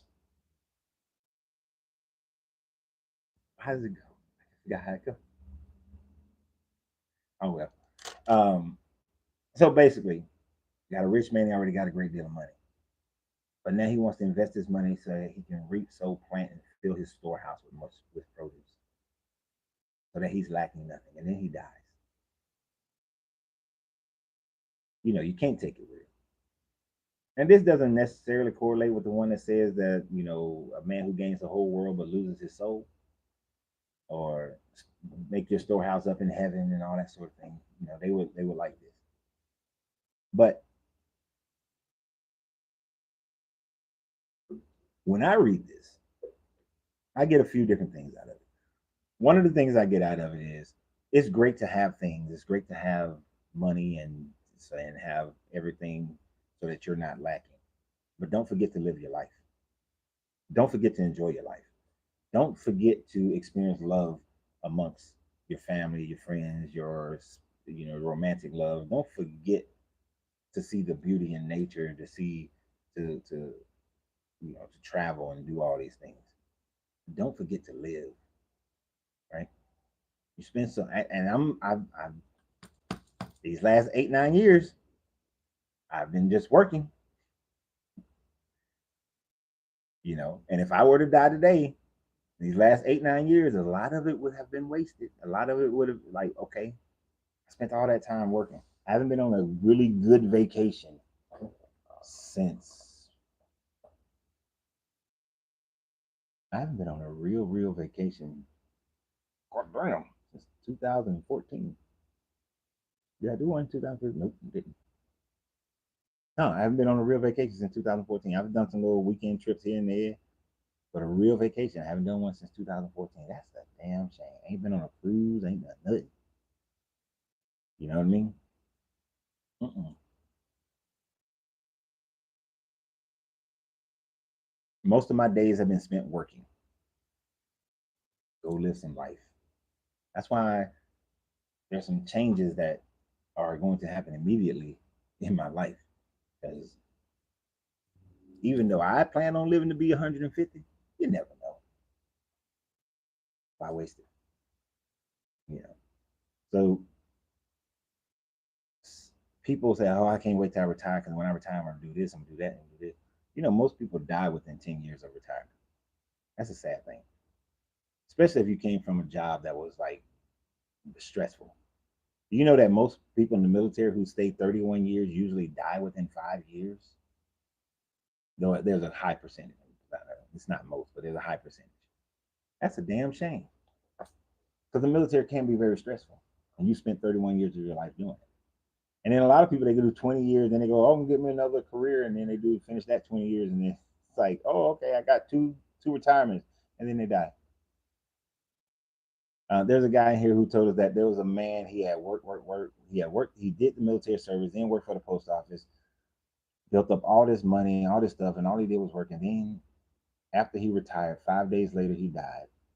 3 months later, his wife um, is driving around with a whole brand new man. He worked so much he ignored his family. Um, if this woman showed up with a brand new man in 3 months, that brand new man was there for a lot longer than 3 months. Mm-hmm. But I am always the one to give the benefit of the doubt. She could have just met him right after. But don't work so much until the point where you don't live your life. You got to live your life. You got to find yourself. You got to dig deep within yourself. Take time to read poetry, to write poetry, to write, to journal, to sit by the lake, sit by the river, climb the mountain. Go see stuff.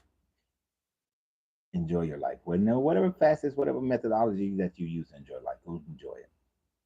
All right. Last thing. I don't know if it's showing me all of it, but let me scroll it a little bit. Oh yeah. All right, let's see. Nope. Ooh, okay, this one's pretty long. Yeshua said, someone was receiving guests. Oh, y'all have heard this story in the Bible before. Someone was receiving guests. When he had prepared the dinner, he sent his slave to invite the guests. The slave went to the first and said, "My master invites you." The first replied, "Some merchants owe me money. They are coming to me tonight. I have to go and give them instructions. Please excuse me from the dinner." The slave went to another and said, "My master has invited you." The second said to the slave, "I have bought a house and I have been called away for a day. I shall have no time." The slave went to another and said, "My master invites you." The third said to the slave, "My friend is to be married, and I am to arrange the banquet. I shall not be able to come. Please excuse me from the dinner." The slave went to another and said, "My master invites you." The fourth said to the slave, "I have bought an estate and I am going to collect the rent. I shall not be able to come. Please excuse me. The slave returned and said to his master, those whom you invited to dinner have asked to be excluded. The master said to the slave, go out on the streets and bring back whoever you find to have dinner. Buyers and merchants will not enter the place of my father.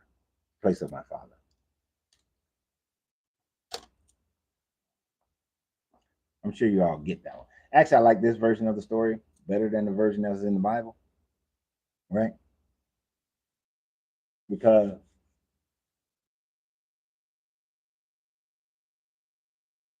I'm basically saying that people who are so busy not paying attention and have every excuse in the book to not look within and not learn of their own personal deity, not understand that God and God is within, would miss out on the kingdom. You always got an excuse. You always got a reason to not take the time to dig inside. You always got a reason not to put into practice those things that will elevate your consciousness. Even in simple things in life. For the last 3-4 months, I have made an excuse as to why I haven't been getting up and working out after Angelina goes to work. I've made up excuses. My health could be 100% different right now. And not that I'm in bad health, but we got about 30 to get rid of. But I kept making excuses to not handle something that's better for me, right?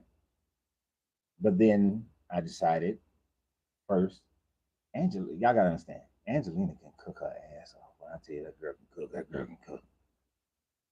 But I had to tell her, look, stop making me meat. I'm not eating meat. I was good before I met you.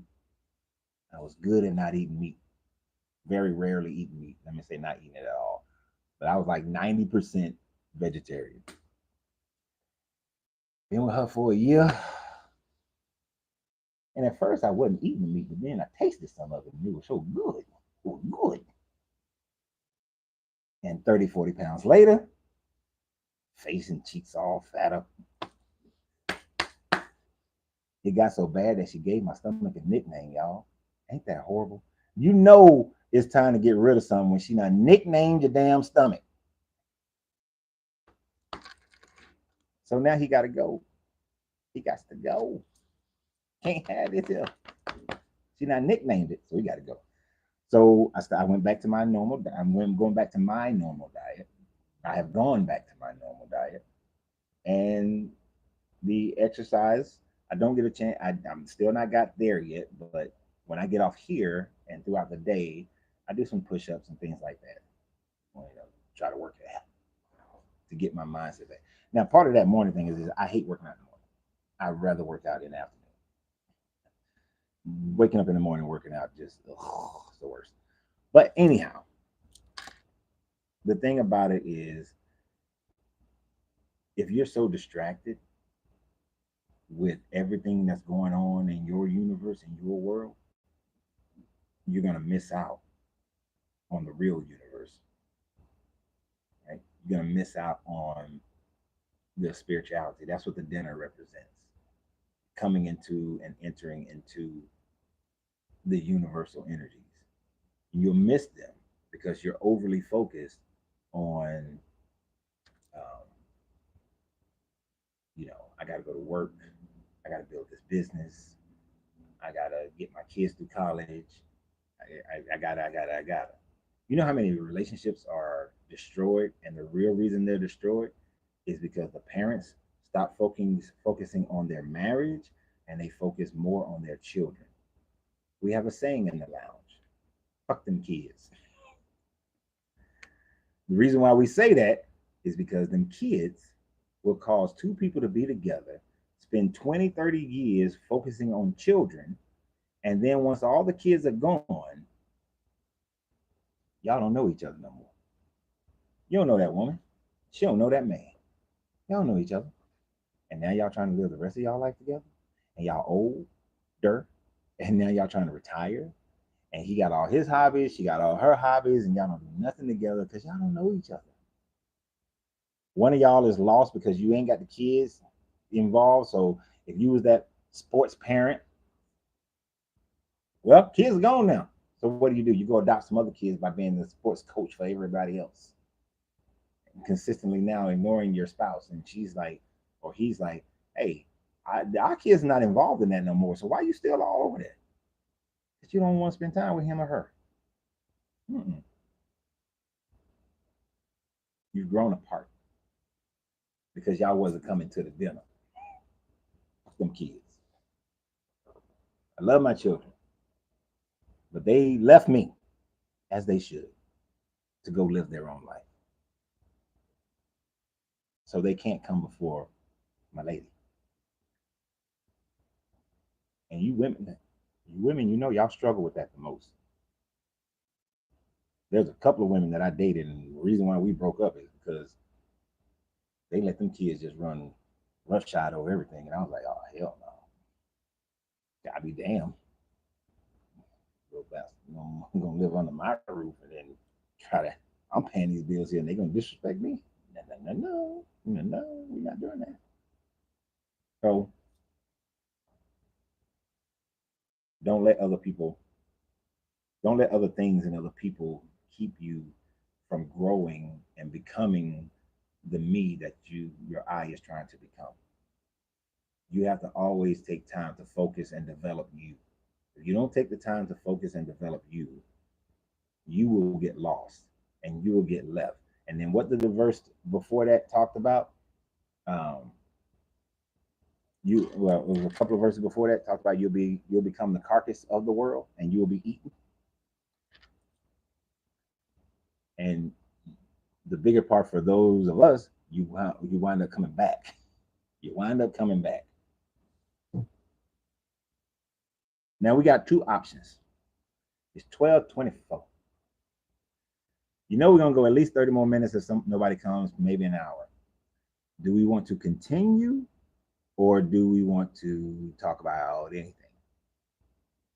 Give y'all some time. Debbie said left behind. Mm-hmm. You're gonna be left behind, but it ain't gonna be like that book, the Left Behind series, which you know, that series just ingrained the whole idea of the rapture even more so. And it's funny, a fictional novel and movie ingrained people more into a fallacy of their own religion than the actual book. And the actual book that they put their life on.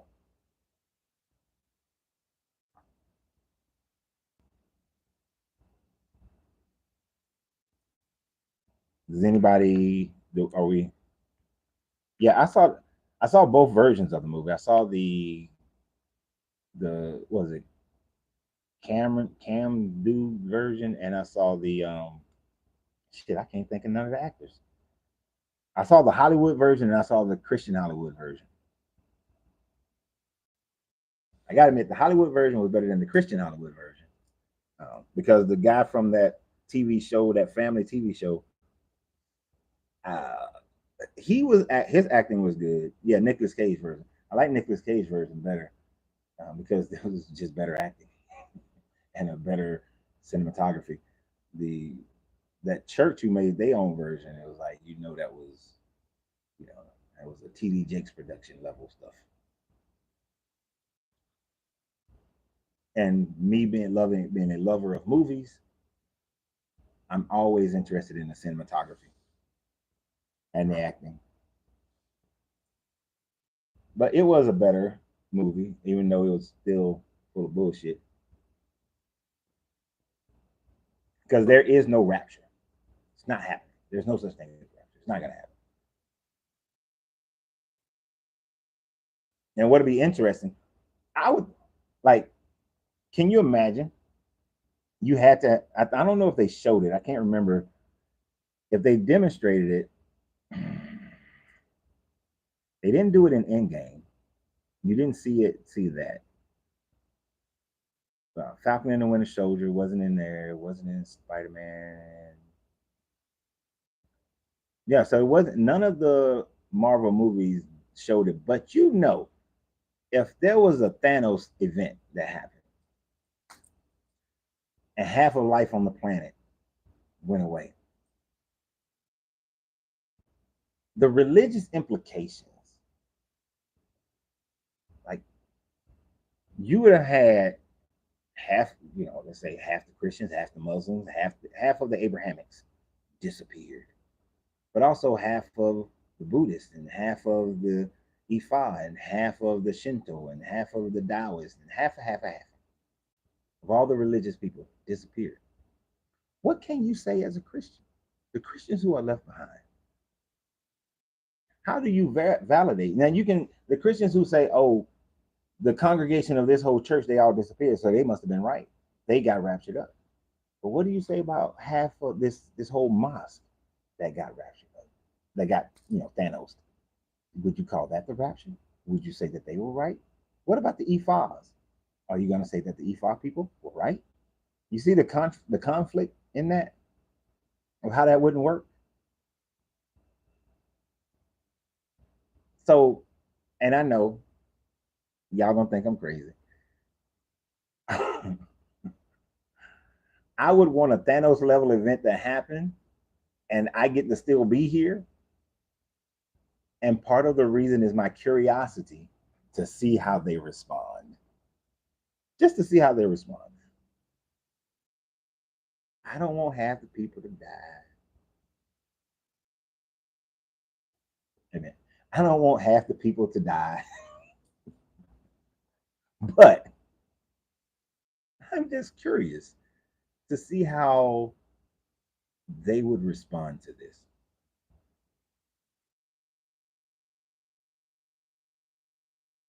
Because how are they going to justify it and maintain their religion?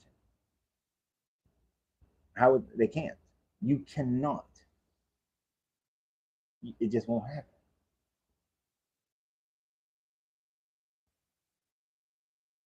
And then, where are all their signs?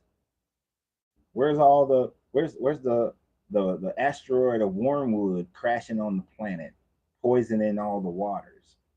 Where's the waters turning to blood? Not looking like blood, not looking red, but turn into blood. Where's that? When that gonna happen? Euphrates River got to dry up.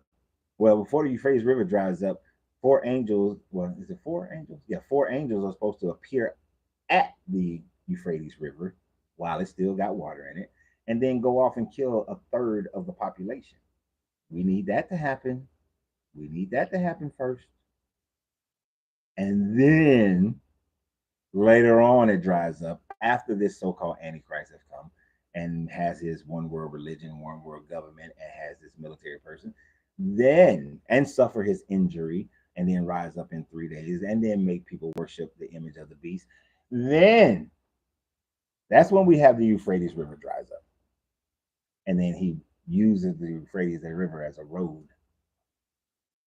And then some demonic little beings pop out of his people's head. Then when is all that gonna happen? We need some of that to happen. And that ain't happening. Sorry. That was not the rapture. We need them 7 bowls, them 7 scrolls, and them 7 seals to all be broken. And then your 4 horsemen, and then you can have your battle of Megiddo. And then you can have your Jesus descend from the heavens, and then some people meet him. The actual rapture thing is really this. And y'all probably already seen it on the video. And I was about to do the video, then I saw Dan doing it, and I was like, oh shit, I'm just gonna sit here and look at Dan.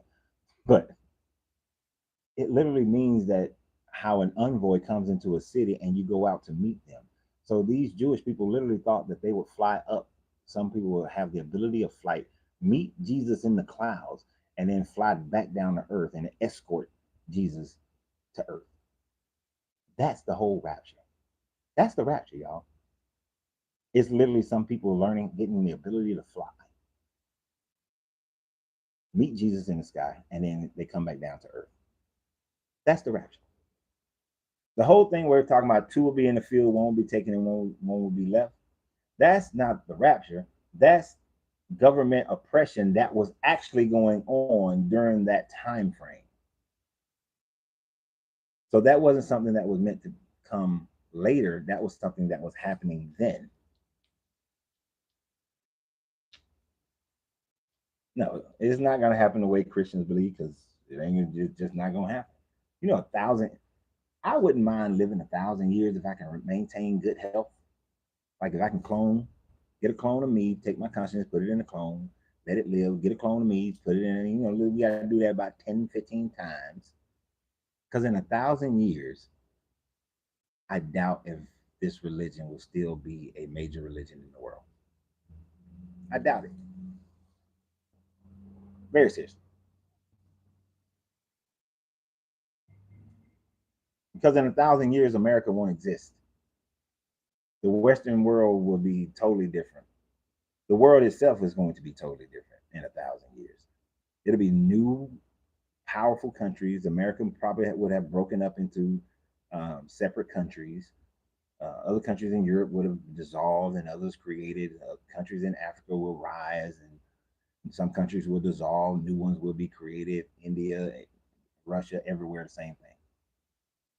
As governments grow and change, religion grows and change with government. So 1,000 years from now, and with the amount of information, and think about all the archaeological discoveries that will occur over the next 1,000 years, and then all the new innovations that will occur over the next 1,000 years, there's absolutely no way that what we have today is still there. We may be in 1,000 years be able to move our consciousness into the fifth dimensional plane where time and space cease to exist in 1,000 years. And if you can do that in 1,000 years, how are you going to believe in Jesus or Allah or Yahweh? No, it's going to be more of the Taoist mentality, where you're just getting into the flow of the universe. It will be more hermetic. It will be more alchemical. It won't be this mythological woo-woo mystery stories. No, totally different. And I, for one, can't wait. Cannot wait. I'm telling you, I know they already got the clones. I already know that. Done deal. The world ain't ready for it. The world's not ready for it. Let me go on record. World governments of the world, scientific community of the world. I, Larenzo Reid, am fully prepared to be able to live 1,000 years and have my consciousness reintegrated into fully cloned bodies and be able to live for the next 1,000 years. I will not try to destroy the world or conquer the world. I just want to live it. So if you're listening, please come and recruit me. Please come and recruit me. I will gladly participate in this generational experiment. I am right here in Stone Mountain, Georgia, ready and willing to be recruited. Thank you very much. And y'all think I'm joking, but I'm dead on serious. I would. We talked about that in here. You see, this is why I love cigar lounges, because the conversations go all over the place. But we talked about it here, and a lot of these people saying that, I wouldn't want to live forever, man. You're gonna have to see, family members grow and live and die, and then, after a while you get tired of that, your kids, and I'm fine. No such thing as death, first of all. And if my kids, if I can make a way so that my kids can do it, hey, y'all want to do this too? Come on. And if they don't, I'm gonna have some more kids anyway. Hey, lady, I love you. We was together 50, 60 years. You know, I got old. You want to kick the bucket? You go right ahead. I'm finna clone, and I'm gonna keep going. I'm having another wife, but we had a good time, and I'm with you. And you kill. Yeah, I'm gonna stay with you till you kick the bucket. But after you kick the bucket, I'm gonna clone myself into a new body. Then I'm gonna keep it going. You know, we good. I have enough control over my emotions and my thoughts that I can deal with that. I don't think I'll get. You remember in the movie Eternals when she got mad weary because she started remembering all her lives. I'm not going to have a. I wouldn't have a problem remembering all the lives I've lived. I wouldn't have a problem remembering all the people I've loved and they've passed on. They loved and passed on. I won't have that problem. I'm good. I will compartmentalize everything like a champ. I will be the GOAT of compartmentalization. Let me not say will be. I am the GOAT of compartmentalization. So if the medical community and the governmental community is listening, I'm ready. I'm ready. You with me, Debbie? Debbie understands. Debbie understands. Debbie understands. I don't know if Angelina want to be with me that long though. She might get tired of my ass. She might be like, you know what? I done 2 lives with you, bro. You getting on my nerves. I know it. If she start calling me bro, then I know it's a problem. Because I hate when these couples call each other bro. But these little youngins, she probably get tired of me after probably about the second, maybe third lifetime. She'd be like, you know what? I'm about tired of you. So I'm gonna go ahead and kick this bucket. I'd be like, all right, your choice. But I'm keep going, keep moving. And it will be the epitome of what do we always say? What do people always talk about? If I knew back then what I know now, my life would be a whole lot different. Well, you'll be in that situation where you know now what you knew back then, so your life should be a whole lot different, even though you already know what you know. So why don't you make your life different right now? There's that thing. But yeah, I'm living. Who else wants to live forever? Who would join me in my community of eternals? I already know Debbie. She'll join me in my eternity, my community of eternals. It's always, it was a good conversation we had in here. I'm listening to these dudes whine and shit about leaving people and all that. I'm like, shut up. Not that I'm a cold-hearted person, but God damn, control your emotions. Y'all awfully quiet. But yeah, I mean, I asked y'all if y'all want to continue. Y'all ain't say nothing. If you want to talk about something different, y'all ain't say nothing. The only person I got to talk to me is Debbie. That's all right, though. It's all right. We can have our own conversation, Miss Debbie. But yeah, I would. I would. And I wouldn't want to be an American the whole time frame. That's for damn sure. I'm getting the hell on. I'm seeing the world. Studying imagine how much wisdom and knowledge you can gain in 100 years, 200 years, 300 years, 400 years. Like, I would be a virtuoso. I would be the true Renaissance man. I would, art, music, and science, and just everything. How Prince could play all the instruments? I'd be playing all kind of instruments, writing all kind of stuff, journals, poetry, stories, painting, sculpting, all the arts, geometry, some mathematics, but mathematics, just everything. Yeah. Mm-hmm.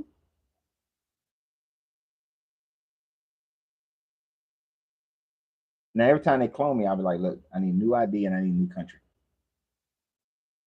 I won't be in America, but then you go to some other country, and after some time, you're like, well, this country might be starting to get a little screwed up too. So let me go over here. Not doing the war torn thing. If you, Debbie, there's a series of books called Casca. I love that series. Casca is basically, I know you might have heard me talk about it before. It's a book series that a dude wrote based on the Roman centurion who supposedly pierced Jesus in his side and some of Jesus' blood got in his mouth.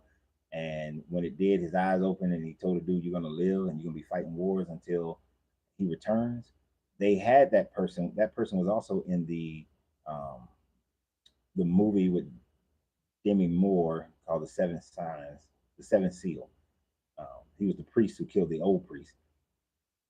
But that book series, it goes through his life of living in these different time frames. Now, because he was a centurion, he was fighting in World War One, two, a whole bunch of other wars and all this other stuff. He learned karate, kung fu. He was a gladiator. He did all these other kind of things. But it's a really good series. I read that when I was on ship um, in '91. It was a great series. It is something. If I might take some time and read that again. But it was a great fictional series. Um, but it gives that glimpse. And if you watch the show Lucifer, Cain, the mark that Cain got was the fact that Cain can't die until the world ends, right? So Cain was just living, and Lucifer was trying to help him get rid of the seal for a while. So that was a good, that was a part of that kind of mindset as well. And he was at times he was talking about how he was living his life all these centuries.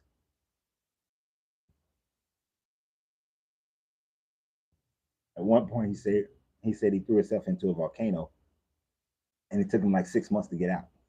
6 months of burning in a volcano. That's a whole nother kind of hell. But I would definitely have no problems living forever. So, but uh, that's all we're gonna do for the Gospel of Thomas today, and that's all we're gonna do today. Period. I got some other videos. I would actually, yeah, I need to do that. Yeah, there's some other videos I need to make. So I appreciate everybody who's on here. I appreciate the financial donations. Thank you very much. On YouTube, stars on Facebook, as well as gifts on what's his name, TikTok. So tomorrow, oh my God, I just forgot his name. Old boy gonna be here tomorrow, Friday.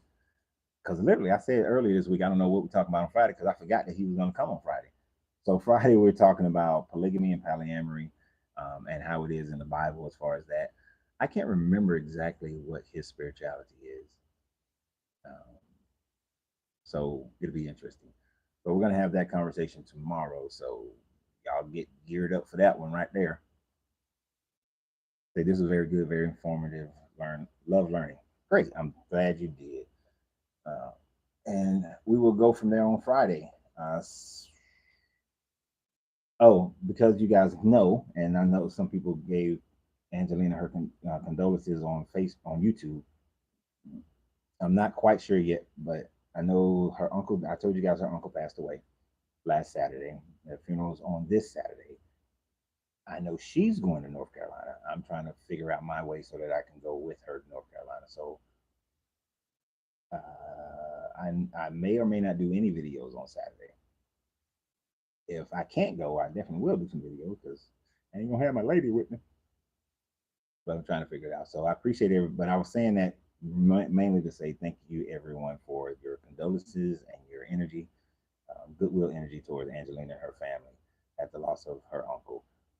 So thank you. You know, on her behalf, I thank everyone for that. So yeah. But remember, there is no such thing as death. There is only transmutation from one world to the next world, which we talked about last Saturday. So y'all have a great day. And remember that you have to free yourself to be yourself because your greatness is non-negotiable.